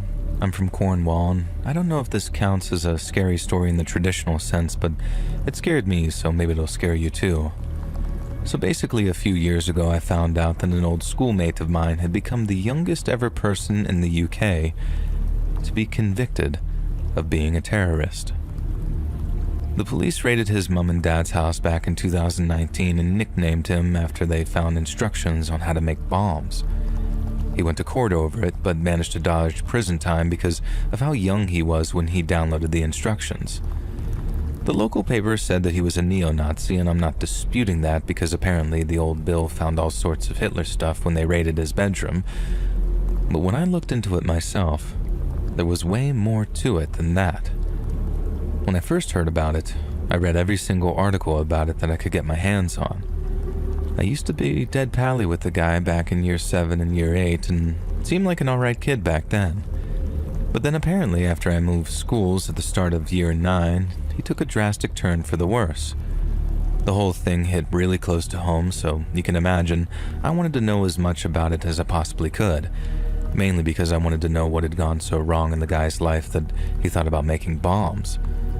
And that's how I discovered, while reading one online article, that my old pal had been visiting the website of a group known as O9A. And the article kind of glossed over any details on the group and stated that they were neo-Nazis and just moved on. But like I said, there was a lot more to it than that. Having read a lot about various UK neo-Nazi groups while researching my old pal's arrest, the name O9A jumped out at me immediately because I've never heard of it before. I read all about the National Front, National Action, and the likes of Combat 18, but never anything about a group called O9A. So out of sheer curiosity, I decided to do some research on them to see what my old pal had gotten himself into. Then from the moment I plugged the name into Google, I think my jaw stayed on the floor for the whole time. O9A stands for the Order of the Nine Angles, and that's angles, not angels. And to put it in the simplest terms possible, they're Nazi Satanists. They want to tear down society which they think is controlled by Jews and build a new one based on paganism and a sort of survival of the fittest mentality. One of their big beliefs is human sacrifice, which they think will speed up the downfall of civilization. But they're not all talk when it comes to actually inflicting suffering and things like that, as I found out for myself when I looked them up. In the summer of 1997, 2 Swedish members of the O9A committed the Keelers Park murder, which was where those 2 blokes tried to ritually sacrifice an Algerian man. Then in 2019, an American soldier was found out to be a member of the Order of the Nine Angles and was planning on kidnapping and killing his fellow soldiers in the name of Satan. I know you're probably thinking, okay, I was with you till you tried making out that there's satanic terrorists in the US Army, but please, if you think I'm trying to mess with you, then look it up. The fella's name is Ethan Melzer, and there's a bloody New York Times article about the whole thing. And this is legit, not just some stupid creepypasta. The year after that, another soldier was found to be a member of O9A, only this was a member of a group within the O9A called, and you might want to spell this out instead of saying it so you don't get in trouble, the RAPE Waffen. The group of scumbags hatched the idea of violating white girls and getting them pregnant from it so that more white babies would be born. Like I said, my jaw is resting firmly on the floor by this point as I was reading stuff like that, and because it legitimately sounds like badly written blue hair fan fiction, I had to stop and look all this up as I was reading it, only to find out that, yeah, it was all true. Another one that sounded too insane to be true was the story about another member of the Order of Nine Angles, whose name I've got handy, but I don't know that you want to edit it out, but he's named Luke Austin Lane.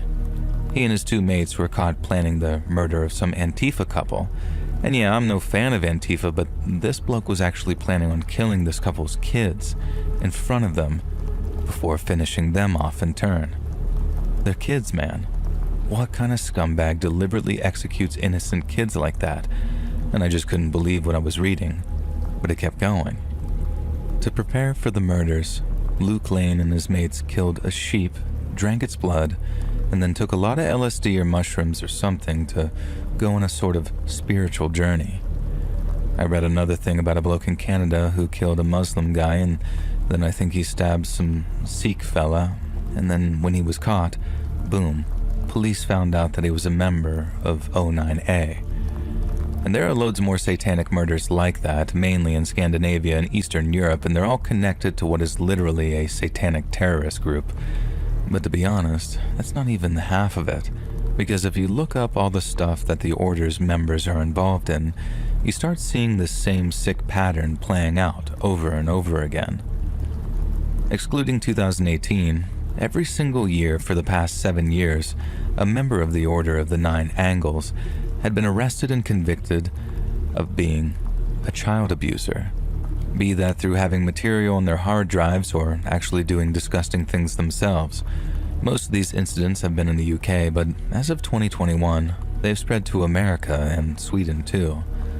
But then, as much as you might think that these dudes are just straight up creeps, and hear me out about this one, I don't think that's necessarily the case.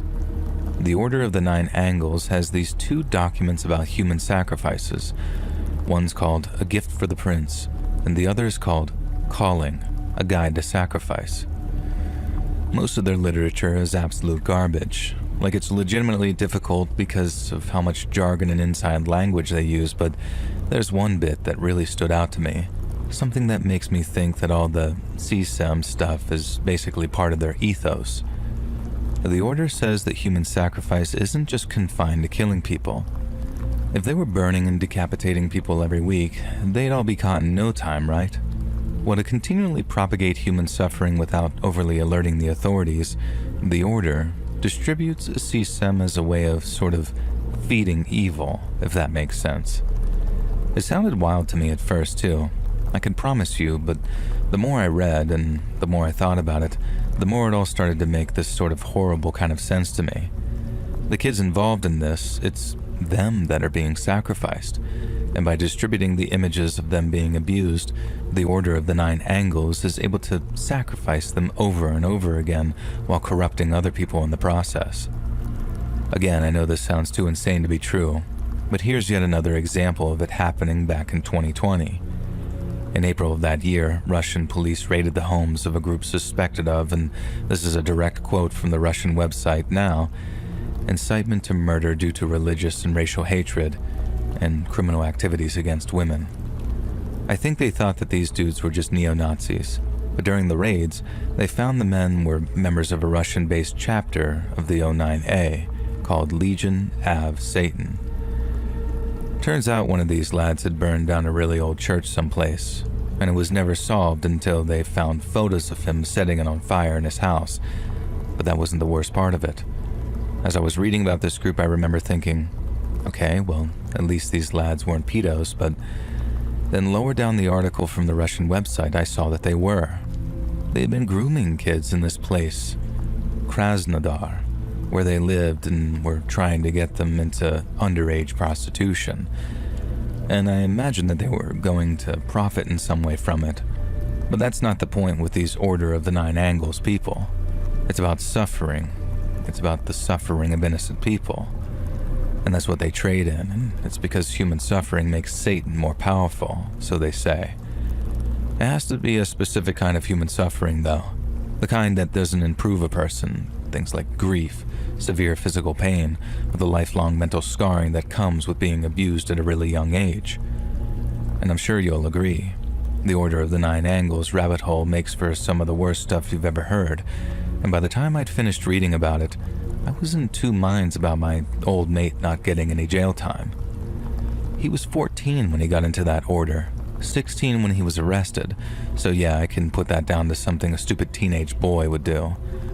But the Order is no joke, and the fact that he had some of their human sacrifice documents downloaded on his computer was very worrying. I'm not saying that we should lock everyone up who does or says something silly on the internet, but reading through all the O9A stuff makes me wonder if a mistake hasn't been made. And I hope my old mate turns a new leaf, and it was all just a silly phase to him. I mean, he's definitely sorry that he got caught, because I know for a fact that he's got all kinds of restrictions placed on him. And don't ask me how I know. Everyone knows everyone in Cornwall, but I know he can't go on certain websites or talk to certain people, and if he does, he's in serious trouble.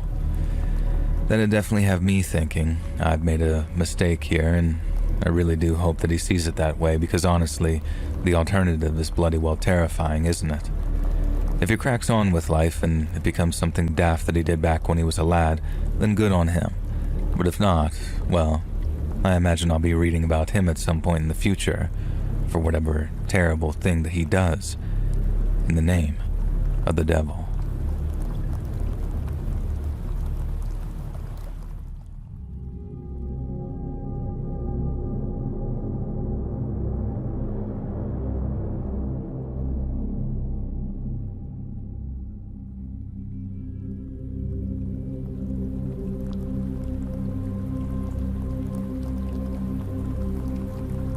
I used to do a lot of urban exploring out of Chicago, and me and my crew ticked off a lot of places over the years.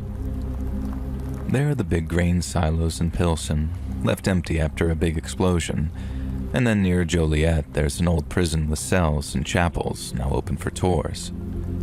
In Gary, Indiana, we saw this incredibly beautiful but decaying church. Then, under Chicago, there are old freight tunnels, mostly closed off now, that were anything but beautiful. The old Chicago post office was huge and empty for years, and there's the old Cook County Hospital, now becoming a hotel, but once a place right out of Silent Hill.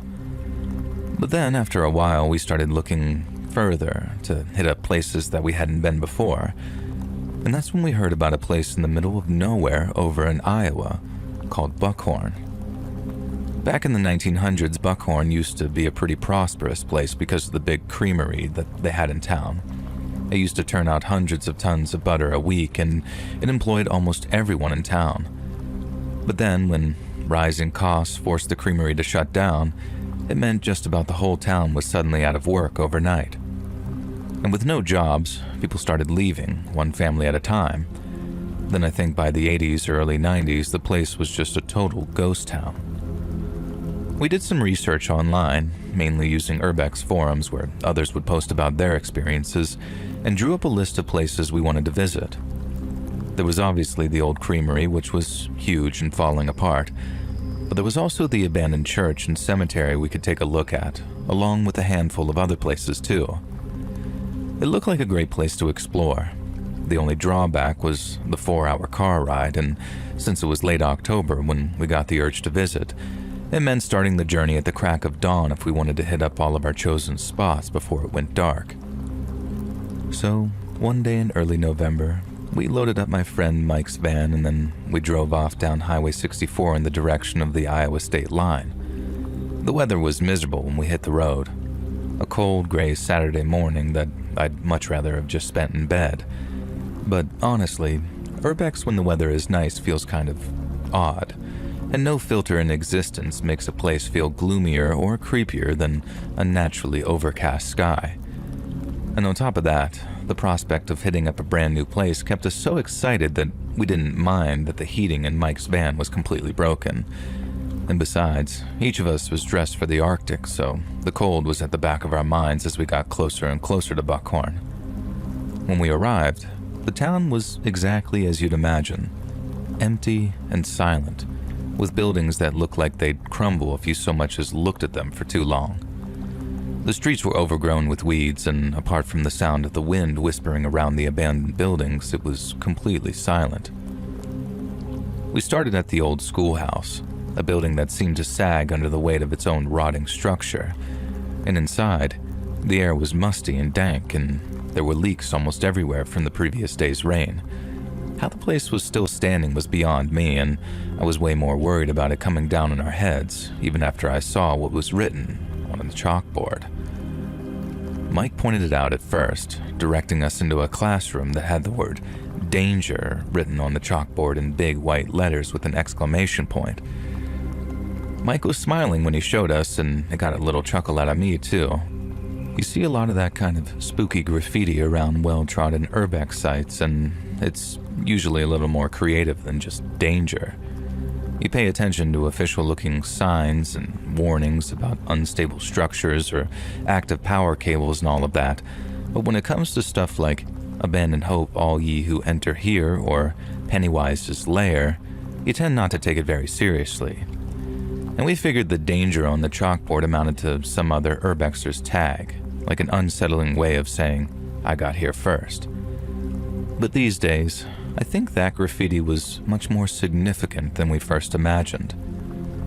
We moved on to the other classrooms, checking the chalkboards for more messages, but there was nothing. And I remember the desk being covered in a thick layer of dust, and after wiping at some of it with his glove to see just how thick it really was, Mike started playfully chasing us around and threatening to wipe that grime on one of our jackets. And that's when I first noticed something was off with our friend Tom. He was usually the most enthusiastic of us. His camera was always ready, his curiosity was boundless, but that day, he seemed tired and distracted, almost like he was in some kind of daze. He barely reacted as Mike came at him, and when he did notice what was on his finger, he didn't really even find it funny. He just snapped at Mike, not overly harshly or anything, but we knew that the joke was over and moved on from the school to the general store. The shelves were still stocked with cans made by brands that we'd never heard of, and some of their labels faded so badly that we could barely read them. Tommy stayed quiet as we walked the aisles, which, again, was totally not like him. By the time we got to the old town hall, his behavior had gotten even weirder. He seemed like he was muttering to himself, his eyes darting around like he was seeing things that we couldn't. Then suddenly, Tommy reached up and just started clutching his nose. Blood poured out, dark and thick and staining his gray gloves, and he looked scared. We tried to help, but he backed up and held out an arm like, "Get the hell off of me." And his nose was bleeding so much that one of us actually asked if Tommy was good to keep going. But the idea seemed to just irritate him even more than his nosebleed did. He said we hadn't driven all that way to just turn around and leave over a nosebleed, and in the moment, I appreciated how unselfish it sounded. No one wanted to just leave, not if we could avoid it. So as Mike went into his pack to get our first aid kit so Tommy could stem the blood coming out of his nose, I wandered off alone towards the old sheriff's office to take a look around. It looked much like I had imagined it to at first. Reception area, back office, hallway leading to what must have been cells of some description. It wasn't immediately visible from the front door, but the second I turned the corner into the reception area, I saw it.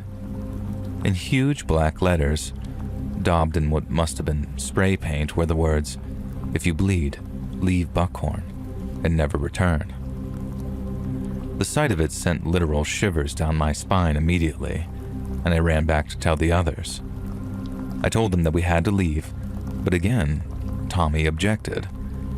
And I started to explain that what I'd seen written on the wall of the sheriff's office, and as I did, Mike and the others started to listen. But I still only got a couple of words out before Tommy went nuts and started screaming at me. He says something like, "How many times do I have to say it? We're not leaving, all right?" Then as he started walking towards me, still yelling, others jumped in to hold him back, thinking that he was about to punch me. We worked to calm him down, and it kind of seemed like we did at first. But then, when I look back on it, I think that's when that weird kind of fatigue started to set in. We basically managed to drag Tommy back to the van after he stopped struggling because we were convinced that he was going through some kind of medical emergency. He offered to take him to the hospital, but all he wanted to do was go home. The drive back was just quiet and very tense.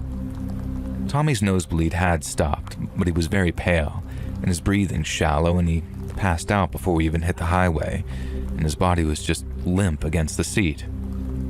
We tried to wake him when we got back to town, but he was unresponsive, barely stirring even when we shook him.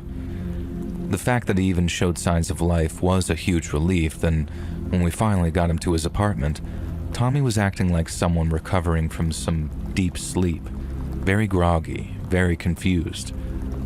And we just left him to rest.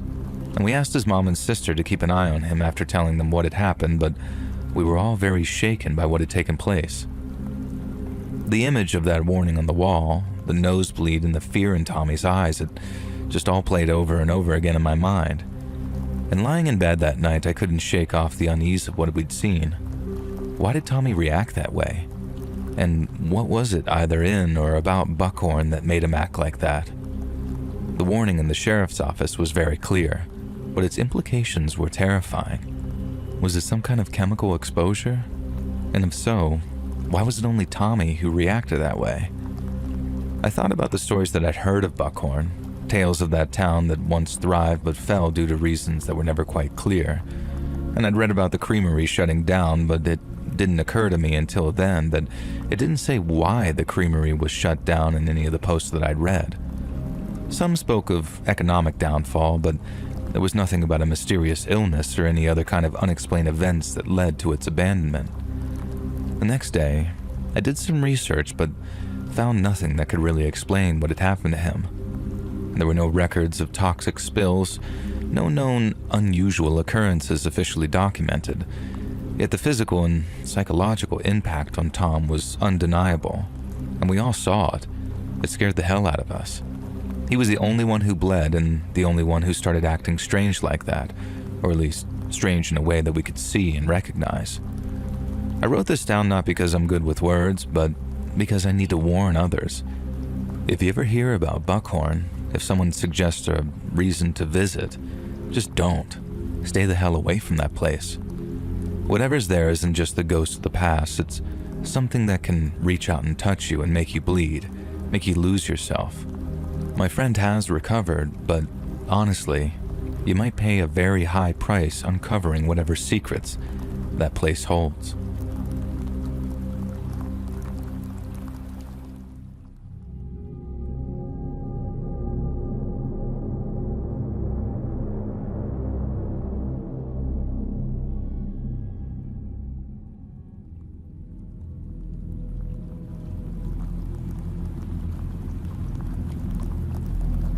When I first heard about NXIVM, or Nexium, it was through a friend who had attended one of their executive success programs.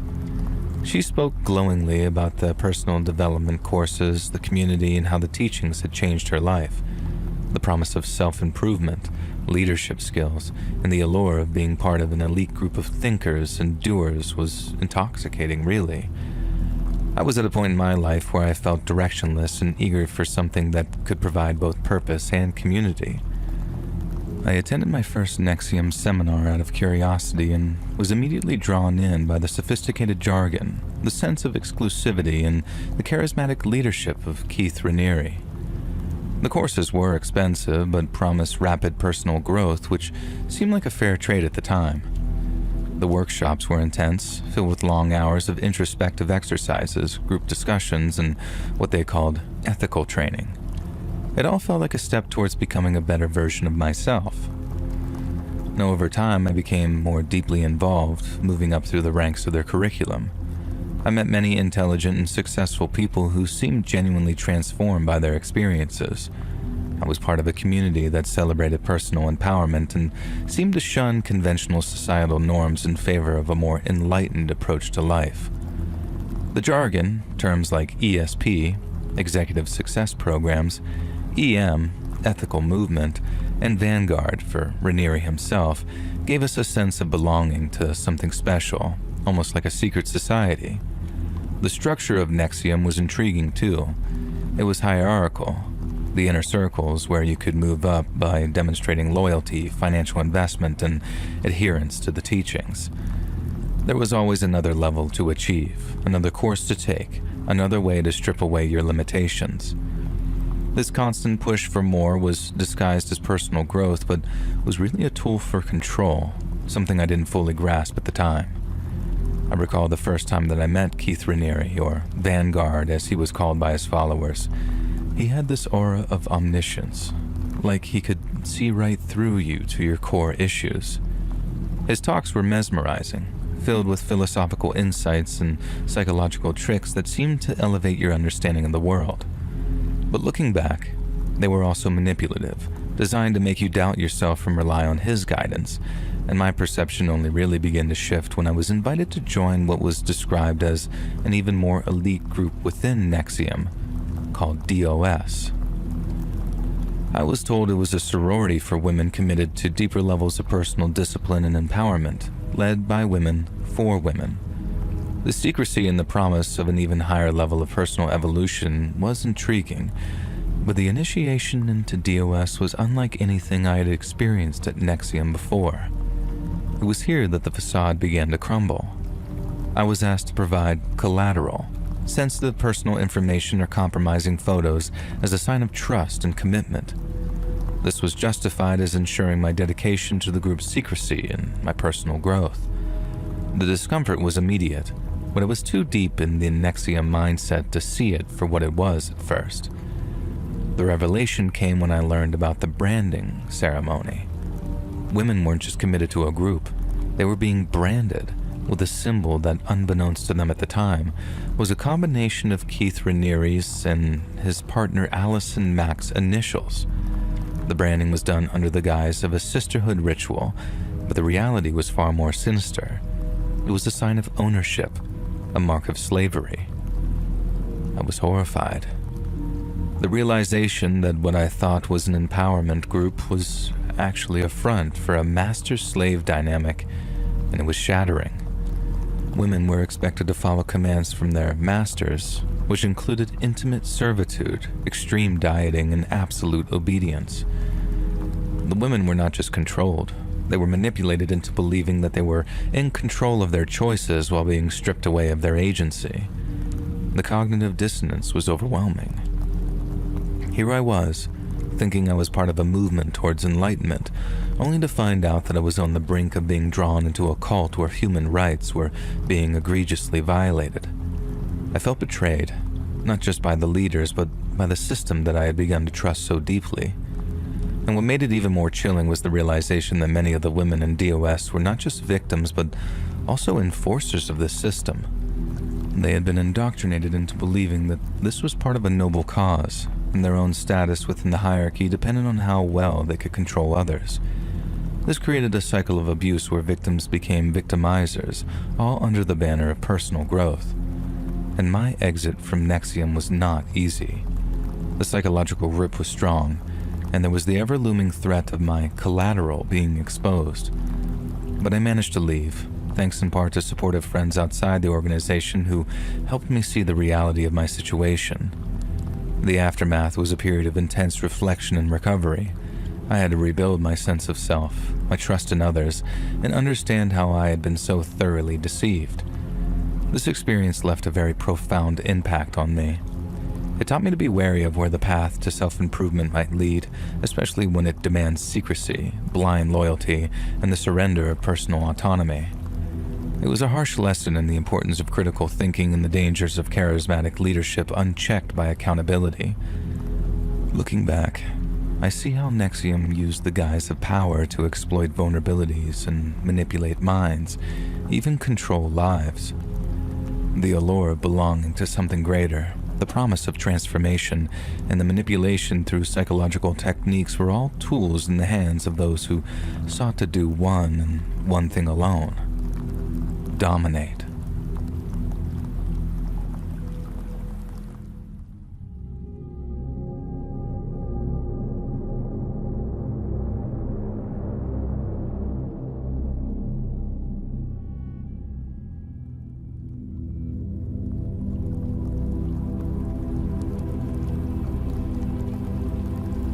On May 20th of 1999, the South Australian police were investigating a missing persons case linked to the city of Adelaide when they received a tip from an informant.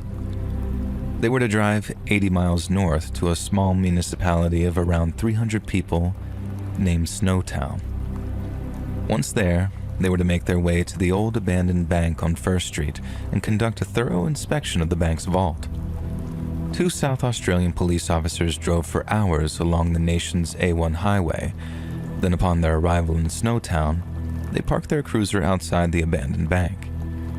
After gaining access to the secure structure and with their flashlights at the ready, the 2 officers crept down dark and dusty hallways until they reached the bank's vault. There, they found the large steel door had been left ajar. Then after pulling it open, they discovered half a dozen large plastic barrels. The officers must have had their suspicions, but to be certain, one of them crept forwards and peeled back just a small portion of one of the barrel's lids. and the stench was overpowering. After a total of 8 human corpses were pulled out of the 6 plastic drums, the Australian media went into a veritable frenzy. The previously sleepy village of Snowtown became the center of a gruesome investigation, capturing national attention and sending the general public into a state of near panic. They demanded a swift and robust response from the South Australian police, who were to open an investigation into the murders immediately. But they were told that, in truth, law enforcement had been investigating a series of disturbing disappearances for the past 5 years, and their case seemed to center around a man named John Bunting. John Justin Bunting was born on September 4th of 1966 in Inarla, Queensland, and it's believed that he had a relatively normal and stable upbringing. State social services have no records of him being abused or neglected by his parents. Until the age of 8, his school reports painted a picture of a perfectly normal little boy. But shortly after entering the 3rd grade, something terrible happened to little Johnny Bunting. While playing at the home of a neighbor, 8-year-old Johnny found himself alone in a room with his friend's much older brother. John was cornered, beaten, and then carnally assaulted by a boy much older and stronger than him, and the experience left him with a profound hatred of both homosexuals and pedophiles. As a teenager, he developed a healthy fascination with photography and was said to have a talented eye for composition. His fixation with human anatomy, on the other hand, was, to put it mildly, not so healthy. But on what bordered on downright pathological was John's obsession with acts of physical violence. At age 22, Bunting found work at a Queensland abattoir and was not only highly proficient in his work, but reportedly bragged about enjoying the factory-style slaughter he and his co-workers indulged in. In 1991, a 25-year-old Bunting would relocate to the Adelaide suburb of Salisbury, and here he befriended 2 of his neighbors, 20-year-old Robert Joe Wagner and 33-year-old Mark Ray Hayden. Bunting was known to be intensely charismatic and could exert significant psychological control over others. He also had a highly dominant personality and relished the opportunity to take on a leadership role within his group, which included people who were vulnerable, disaffected, and looking for direction. Over the next few years, Bunting curated a small but viciously loyal social circle of those who shared his deep hatred for pedophiles, homosexuals, and others he deemed morally corrupt. But over time, what started as a kind of recreational outrage transformed into something deeper and darker, something more like ideology than opinion. He then went about convincing his acolytes that they should engage in vigilante justice, drawing others into his worldview through slow but persistent indoctrination. He would become a central figure in their lives, providing a sense of belonging or family, which was crucial for people like Mark Hayden, Robert Wagner, and James Velocicus. These men became accomplices in what Bunting framed as a moral crusade, but was, in reality, a terrifying spree of sadistic violence motivated by greed, control, and prejudice. The murders began in August of 1992, when a 20-year-old man named Clinton Douglas Tresize was invited over to Bunting's apartment on the pretense of a social call. Bunting, having acted as both judge and jury, had declared Tresize an abuser of children. Then, right there in his living room, in front of his baying adherents, he beat the 20-year-old to death with a shovel and then had him buried in a shallow grave. In 1997, Tresize was the subject of 2 episodes of the Australian television show Australia's Most Wanted. Bunting watched an episode of the show with Velocicus and his mother and reportedly boasted, "That's my handiwork." 26-year-old Ray Davies was Bunting's next target, because in 1993, he entered into a relationship with an ex-girlfriend of Bunting's named Suzanne Allen.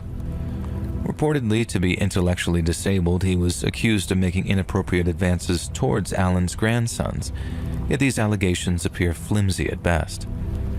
Following the termination of their relationship, Ray Davies and Suzanne Allen remained close friends, and the former actually lived on the latter's property in a small caravan at the time he was targeted.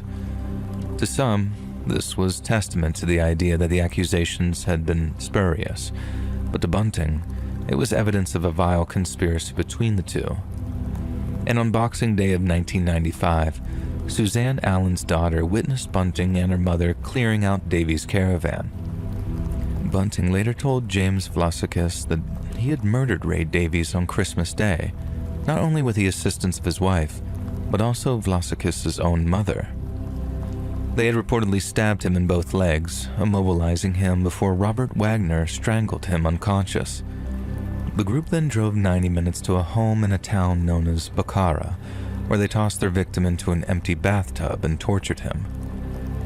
Initially, the purported purpose of the torture was to get Davies to reveal his bank details, and if he did, he was assured that his anguish would cease. It was a lie. Once the group had drained his bank account, Davies was beaten to death with the same sharpened metal pole used to mutilate his genitals. And next on the list was Davies and Bunting's ex-girlfriend, 47-year-old Suzanne Allen. According to Bunting, she was being targeted for execution due to her perverse collusions with Ray Davies. In reality, Bunting simply wanted her money. It's unclear how she was killed, but Allen's plastic-wrapped remains were discovered buried at Bunting's Salisbury property in May of 1999. Following her murder, Bunting claimed $17,000 of her pension through fraudulent means.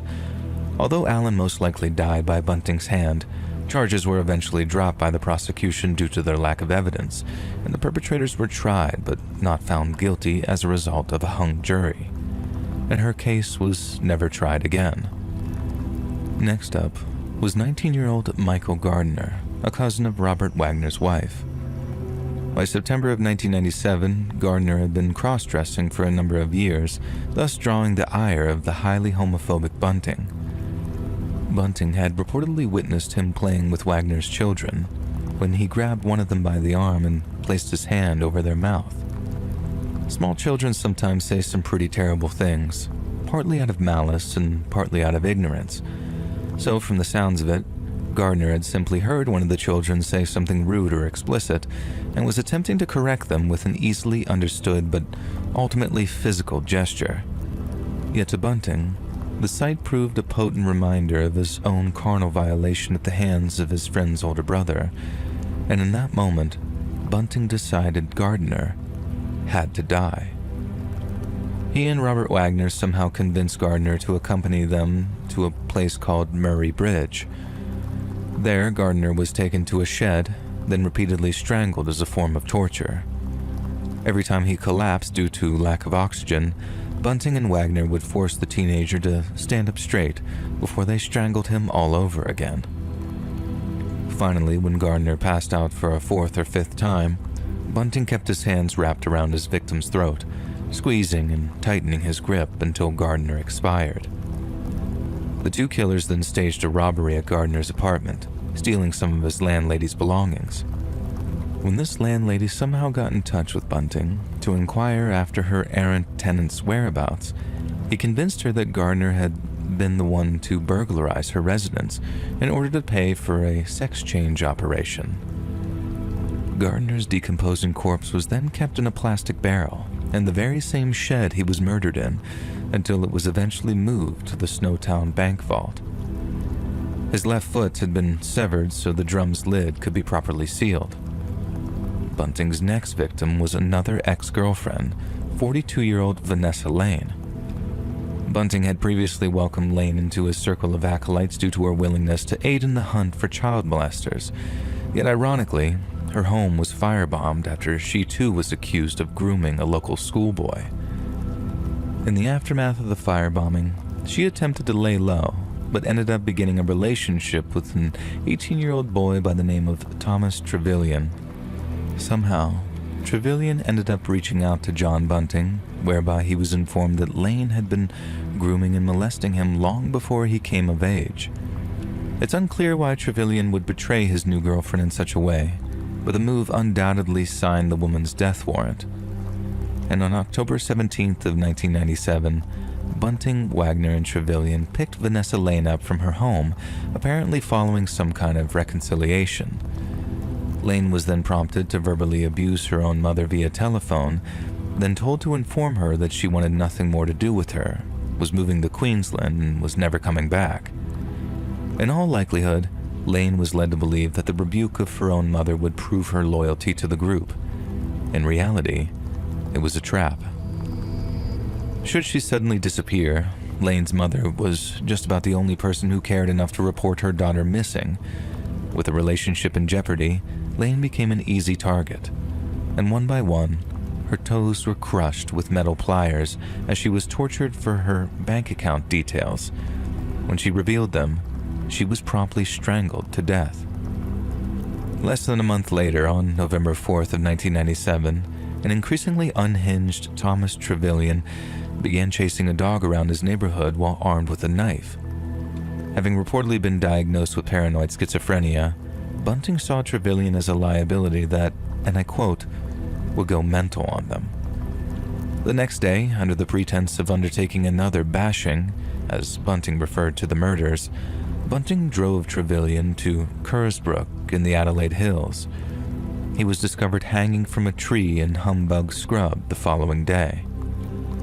Next on the chopping block was an associate of James Velasquez, a 29-year-old named Gavin Porter. A diagnosed schizophrenic, Porter moved to Adelaide from Victoria following the death of his mother in 1997. He and Velasquez were heroin addicts, a trait which caused Bunting to dub him a waste of flesh, although it's unclear why Velasquez wasn't singled out for similar treatment. Porter was sleeping in a parked car on Bunting's property when he and Wagner attacked him. Once he was dead, his body was displayed to Velasquez, potentially as a warning, before being put into a barrel for disposal. The group's next target was Velasquez's half-brother, 21-year-old Troy Eude. Velasquez claimed Eude had repeatedly subjected him to brutal abuse during his youth, prompting Bunting to add his name to their so-called kill list. They drove over to Eude's home in the middle of the night before they bound him, threw him into his own bathtub, and tortured him relentlessly. This marked the first time Bunting brought along a video camera so he could make a record of his grisly crimes. Once the device was rolling, Bunting used pliers to crush Eude's toes and increase the intensity of the torture if his victim failed to call him God or master. Following this period of torture in which Eude was forced to reveal sensitive financial information, he was executed by strangulation. Next up was Mark Hayden's nephew, 18-year-old Frederick Robert Brooks. Bunting became fixated on the spurious idea that Brooks had been, quote, touching up young girls, and decided that something needed to happen to him.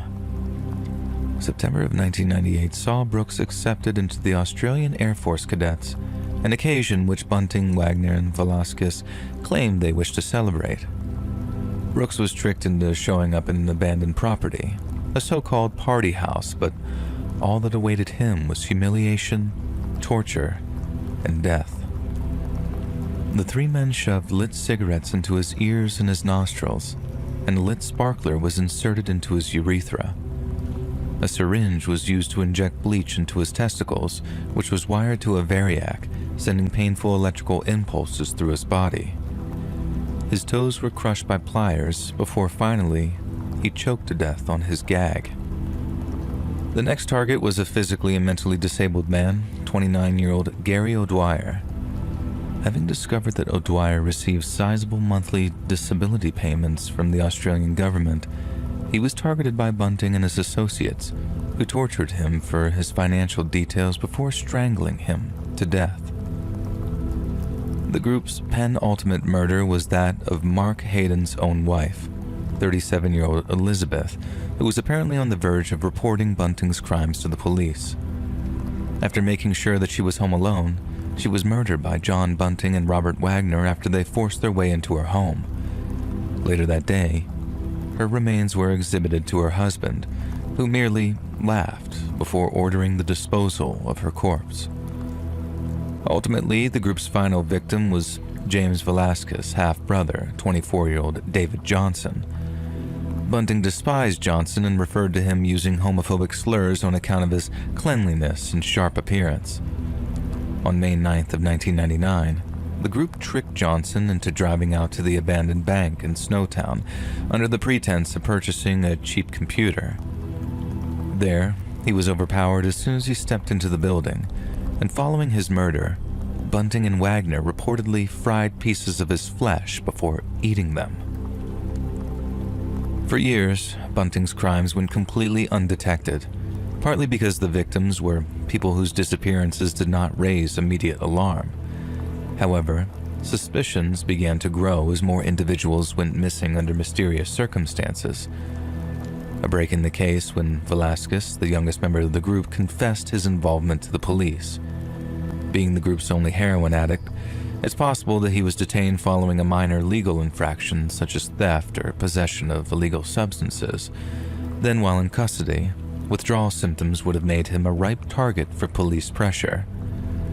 His detailed account of the murders and the group's methods provided investigators with the evidence needed to unravel the full extent of the crimes. Police surveillance eventually led them to Snowtown, where the plastic disposal barrels were finally uncovered. The Snowtown murders resulted in one of the most complex and expensive legal proceedings in Australian history. Bunting and Wagner were convicted of multiple murders, then sentenced to life imprisonment without the possibility of parole. James Velasquez received a reduced sentence after cooperating with authorities, but was still sentenced to life in prison with a minimum of 26 years. Mark Hayden, who played a lesser role, was convicted of assisting with the disposal of bodies and received a sentence of 25 years. The trial shed light on the group's twisted dynamics, with Bunting revealed as the manipulative ringleader who exerted an almost cult-like influence over his accomplices. The court also heard harrowing testimony regarding the suffering endured by the group's victims, painting a grim picture of the killer's utter lack of empathy as well as their boundless greed. The revelation of the murders shocked the tight-knit community of Snowtown, which had previously been known for little more than its rural charm. The town's name became synonymous with the atrocities, leading some residents to push for a charge in its name to escape the stigma. While the town remains officially named Snowtown, its reputation had been indelibly linked to the crimes. But beyond Snowtown, the case promoted broader discussions in Australia about how society treats vulnerable individuals. But ultimately, the Snowtown murders are also a stark illustration of how prejudice, greed, and manipulation can combine to create a strain of near limitless malevolence.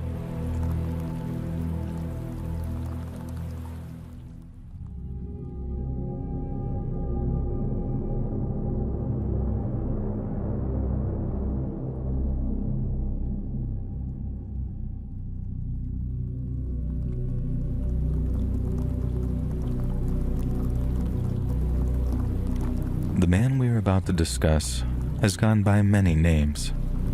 He's been known as Dr. York, Chief Black Eagle, Isa al-Hadi al-Mahdi, and even His Excellency, Dr. Malachi Kobina York. At one point in his life, our subject went so far as to adopt the title, and this is a direct quote, folks, so don't hold on to your britches, Imperial Grand Potentate, the Noble Reverend Dr. Malachi Z. York, 33 degrees, 720 degrees. If you ask the man himself, he might tell you that he spent his life in the pursuit of knowledge. But the proof, it seems, is in the pudding, as despite his so-called quest for enlightenment, the man's legacy remains one of hatred, fraud, and child molestation. He might have granted himself all manner of lofty but ultimately meaningless titles, but to your infinite relief, I'll refer to him only by the name on his birth certificate. And this is the story of Dwight D. York.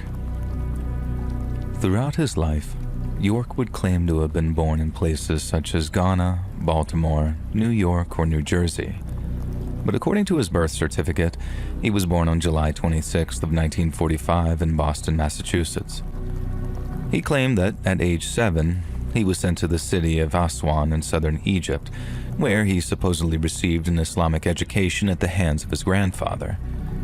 Later in life, he wrote that, "My grandfather, as Sayyid Abdur Rahman al-Mahdi, the Imam of the Ansars in the Sudan until 1959 AD, upon looking into my eyes, foretold that I was the one who would possess the light."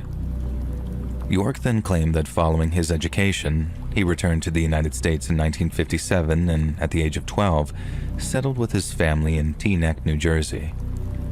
By the late 1960s, a young Dwight York had taken to calling himself Imam Isa.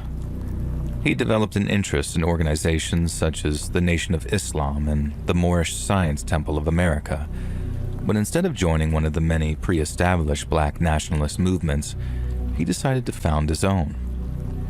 After changing his name to Iman Isa Abdullah, he founded a movement that had become known as the Nuwaubian Nation, and with a handful of loyal proselytizers, he set about growing the organization among the ripe ideological seedbed of 1970s Brooklyn.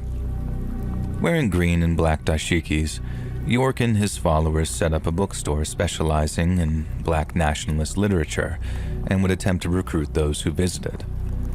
The method was an effective one, and by the end of the 1970s, York commanded a congregation of between 2,000 and 3,000 followers. Throughout the 70s, York and his acolytes imbibed a relatively simple mix of Orthodox Islam and black nationalism. However, as the 1980s rolled around, York began to preach a much different form of religion. While drawing from various religious and historical themes, he renamed his movement the Holy Seed Baptist Synagogue and unveiled a new logo featuring the six-pointed star of Judaism, the Islamic crescent, and the Ankh, an Egyptian symbol that also associated with pre-Islamic Sudan. This upset a great deal of his conservative Muslim followers, and the group began hemorrhaging adherents. But York wasn't done. He renamed the group a second time, calling it the Yamasee Native American tribe, and began teaching his followers that they were affiliated with the Muskogee Nation. He told them their ancestors had not been brought over on slave ships and had instead migrated to America during the time of Pangaea, a supercontinent that existed around 2 to 3 million years ago, which eventually separated into the continents of the present day. Naturally, this sounded nothing short of unhinged to the majority of his followers, who understood their roots were in Africa and not the Americas. And once he started changing religious ideas, the older followers became skeptical and left the group, said former follower Robert J. Rohan. "That's what happened to me." He came up with an idea to move down south, apparently because he was under FBI investigation, Rohan added. But then he told us it's because we were moving to meet our spiritual parents. I guess he forgot to give us 2 explanations, and that's what made a lot of the brothers think that he was full of it. Following the announcement that the group was relocating to Georgia, York once again rebranded his organization. He changed his name to Malachi York, effective March 12, 1993, then declared his movement the United Nuwaubian Nation of Moors. A group that once numbered in their thousands now stood at just 200 to 300 strong, and ironically, York was more powerful than ever. He'd built up quite a war chest throughout the past 23 years, and due to the FBI's interest in his movement, many believed that this was done through illegal means. Yet the fact remains that York had enough capital at his disposal to purchase a 476-acre plot of land near Eatonton, Georgia, on which the compound known as Tama-Re was constructed over a period of 3 years. The New York Times later reported that the compound featured 40-foot pyramids, obelisks, statues of gods and goddesses, as well as a giant sphinx. Yet the Times also reported that Tama-Re was not York's full-time residence. Instead, York stayed at a $500,000 mansion in Athens, Georgia, about 60 miles away from Tama-Re, that he purchased with so-called community funds. After completely relocating the group in 1993, and utterly drunk on the power he wielded, York began preaching an increasingly radical form of his own personal religion, Nuwaubianism. The Southern Poverty Law Center described this belief as a black supremacist idea with worship of the Egyptians and their pyramids, a belief in UFOs, and various conspiracies related to the Illuminati and the Bilderbergers. The profile on their website included quotes from a letter penned by York himself, on which is stated, "The Caucasians had not been chosen to lead the world. They lacked true emotions in their creation. We never intended them to be peaceful. They were bred to be killers, with low reproduction levels and a short lifespan." Another Nuwaubian racial origin theory has Caucasians descending from Cain. Adam and Eve were sent to the Aegean Islands between Asia and Europe, where they started having children, York wrote. Each couple's firstborn child was an albino, and those albinos are called Cain in the Bible, and Cain is short for Caucasian. At some point after moving to Georgia, York began telling his followers that he was an alien. "I am an extraterrestrial master teacher from the planet Risk," he wrote. "My kind has been coming to this planet before it had life form on it. My incarnation as an Ila Mutajasid, or Avatara, was originally in the year 1945 AD. In order to get here, I traveled by one of the smaller passenger crafts called Sham, out of a mother plane called Merkaba, or Nibiru." York also informed his adherents that the so-called mother plane, or Nibiru, would launch the Crystal City, sometimes called New Jerusalem, to our solar system from its position in Orion. He claimed that this would be a 40-year process, by which the 144,000 chosen few would be transported to the planet craft Nibiru from August of 2003 to August of 2043. The chosen few would then be groomed for 1,000 years before being returned to Earth for the final battle against the Luciferians, and thus redeeming man from the 6,000-year rulership of the devil and his seed. To York's followers, his word was prophecy. Outsiders had a much simpler view. "They're a cult," said Ghazi Y. Kamkan, a representative from the Council on American Islamic Relations. "They consider their leader a prophet, which means they have deviated from the Islamic way," he said. But York had not simply deviated from pre-established Islamic teachings. He had deviated from basic human decency too. As far back as the group's days in Brooklyn, York had established strict sexual practices within the Nuwaubian community and declared that he and he alone had the right to intimate relations with the group's women and girls, including the wives and daughters of his followers. Theodore Gabriel, emeritus lecturer in theology and religious studies at the University of Gloucestershire, wrote that, while extolling the virtues and importance of family life and the conjugal relationship, York denies relationships to his followers except at strictly controlled intervals. He urges his female followers to pattern themselves on the Islamic paradigms of the wife and mother, apparently desiring the creation of stable family units. But in reality, the husbands and wives are segregated in dormitories, separated also from their children. York permits spouses to cohabit only once every 3 months. They are permitted to meet in the green room prior to appointment only. Having managed to coerce his followers into allowing access to their wives and children, York's proclivities became increasingly depraved as the years went by. Many had suspected the FBI's interest in him was related to potential financial crimes, and while fraud and racketeering was indeed taking place, York was eventually arrested for something far, far worse. In 2002, following anonymous complaints that might well have come from his followers, York was arrested and charged with more than 100 counts of sexually molesting dozens of children, some as young as 4 years old. According to Bill Ozinski, who wrote a 2007 book about York in the case, when he, York, was finally indicted, state prosecutors literally had to cut back the number of counts listed from well beyond 1,000 to slightly more than 200 because they feared a jury simply wouldn't believe the magnitude of York's evil.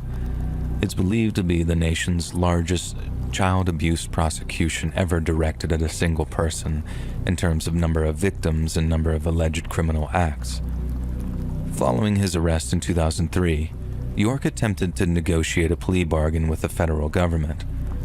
The letter to the case's presiding judge read as follows: "Your Honor, with all due respect to your government, your nation, and your court, we, the indigenous people of this land, have our own rights, accepted sovereignty, our own governments. We are a sovereign people, Yamasee, Native American Creeks, Seminole, Washita Mound Builders. All I'm asking is that the court recognize that I am an indigenous person. Your court does not have jurisdiction over me.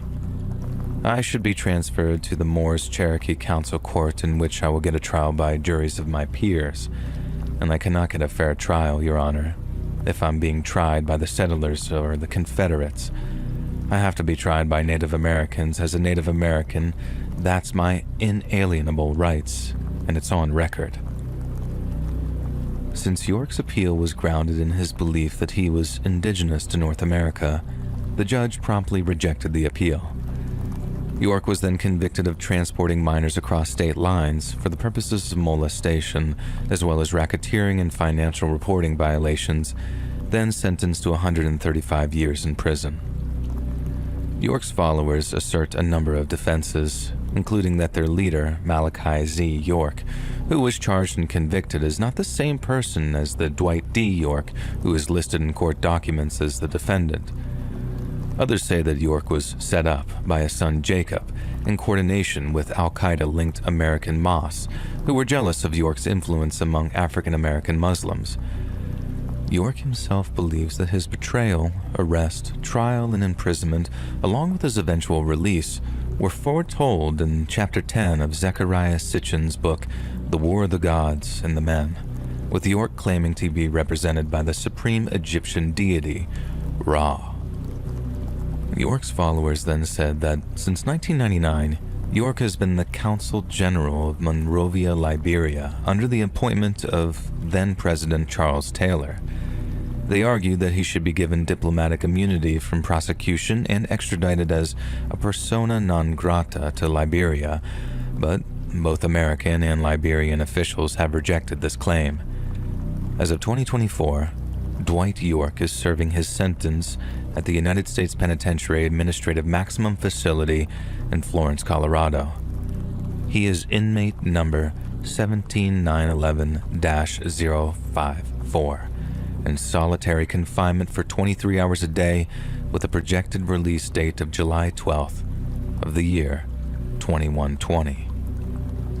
If Dr. York, or Chief Black Eagle, or whatever he wants to call himself, is indeed an intergalactic educator from a distant planet, then maybe he'll survive long enough to see that release date.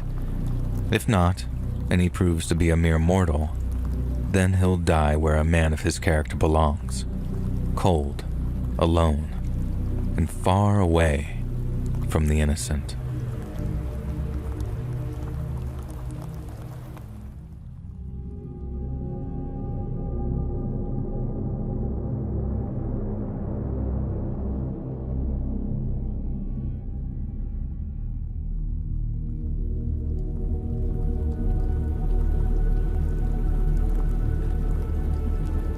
The Flannan Isles, or Seven Hunters, are an isolated chain of islands situated more than 40 miles off the Scottish mainland.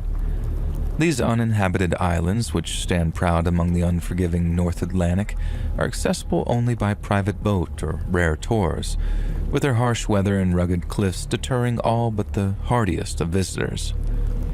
The largest of these far-flung islands is known as Eilean Mor, and is known to naturalists as being a sanctuary for seabirds such as the Atlantic puffin, the black-legged kittiwake, and the European shag.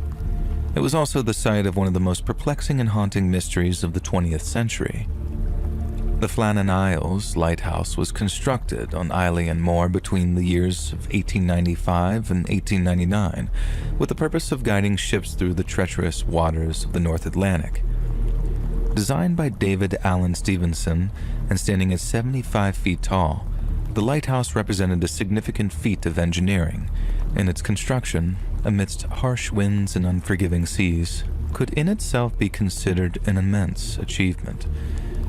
It was first lit on December 7th of 1899, with 3 full-time lighthouse keepers being appointed: James Duckett, Thomas Marshall, and a man named William Ross.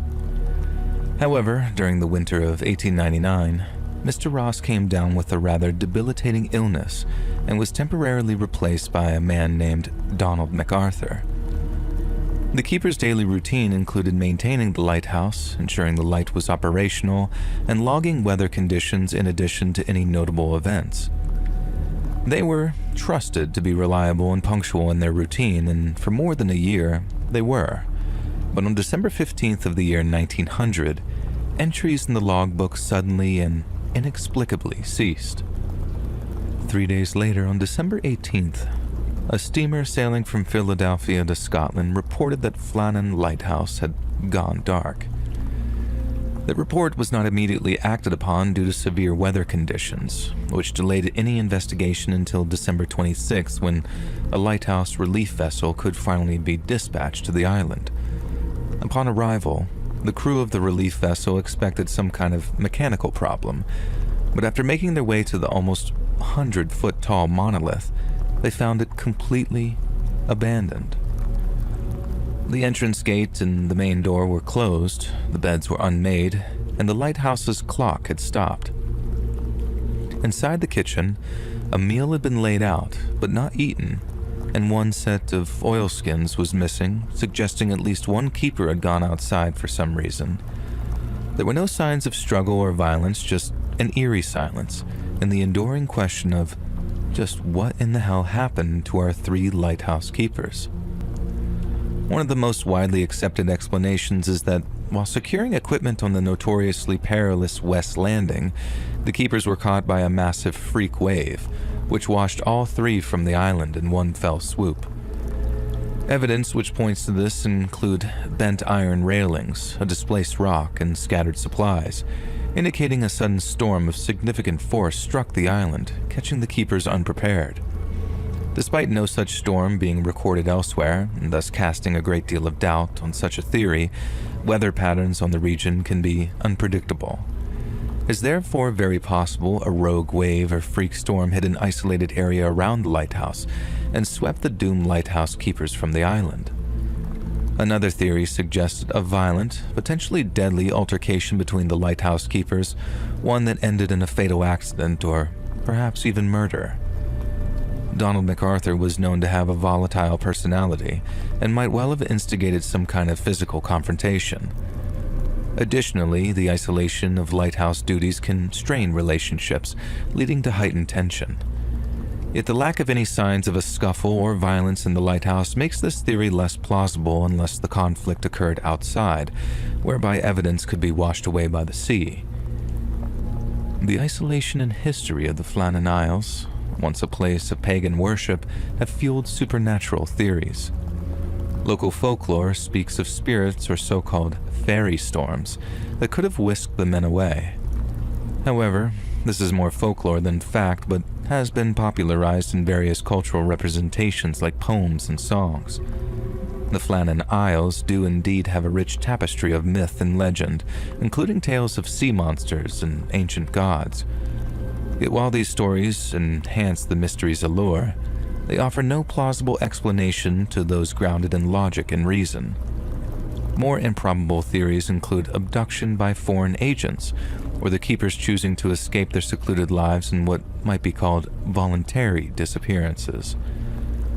While such theories are intriguing, they are largely unsupported by evidence and lean heavily into the realm of speculation. Though highly unlikely due to the logistics of such an operation on a remote island, the idea of abduction might entertain those who enjoy spy thrillers, but no geopolitical context or motive supports this theory. As for escape, the men have no apparent reason to abandon their posts and lives, and this comes after extensive testimony from friends and family.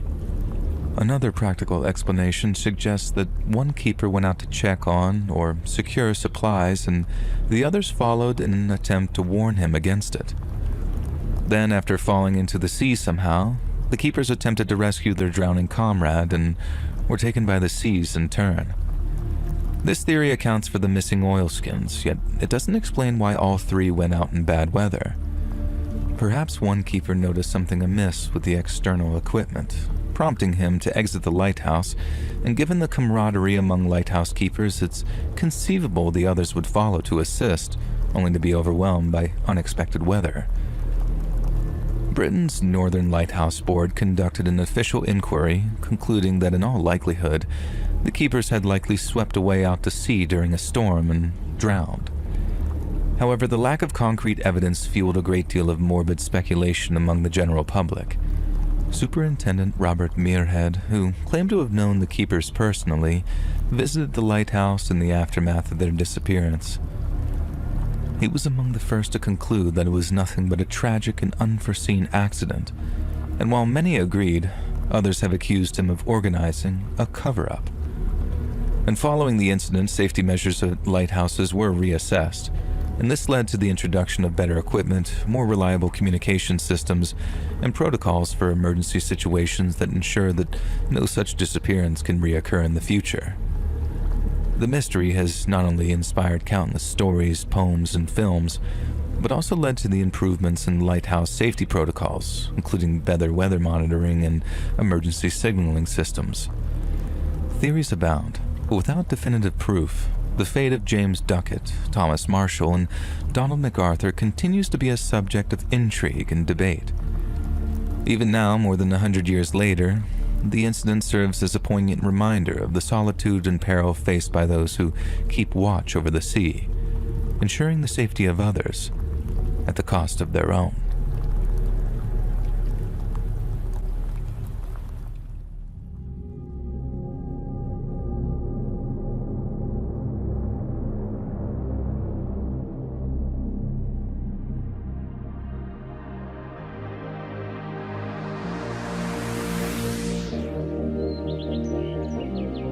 Hey friends, thanks for listening.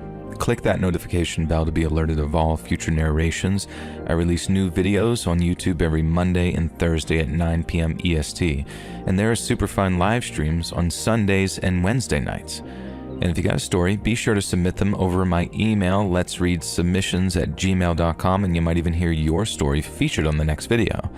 And if you want to support me even more, grab early access to all future narrations and bonus content over on Patreon, or click the big join button here on YouTube to hear about the extra perks for members of the channel. And check out the Let's Read podcast, where you can hear all of these stories and big compilations located anywhere you listen to podcasts. All of these links are down below. Thank you so much, friends, and I'll see you again soon.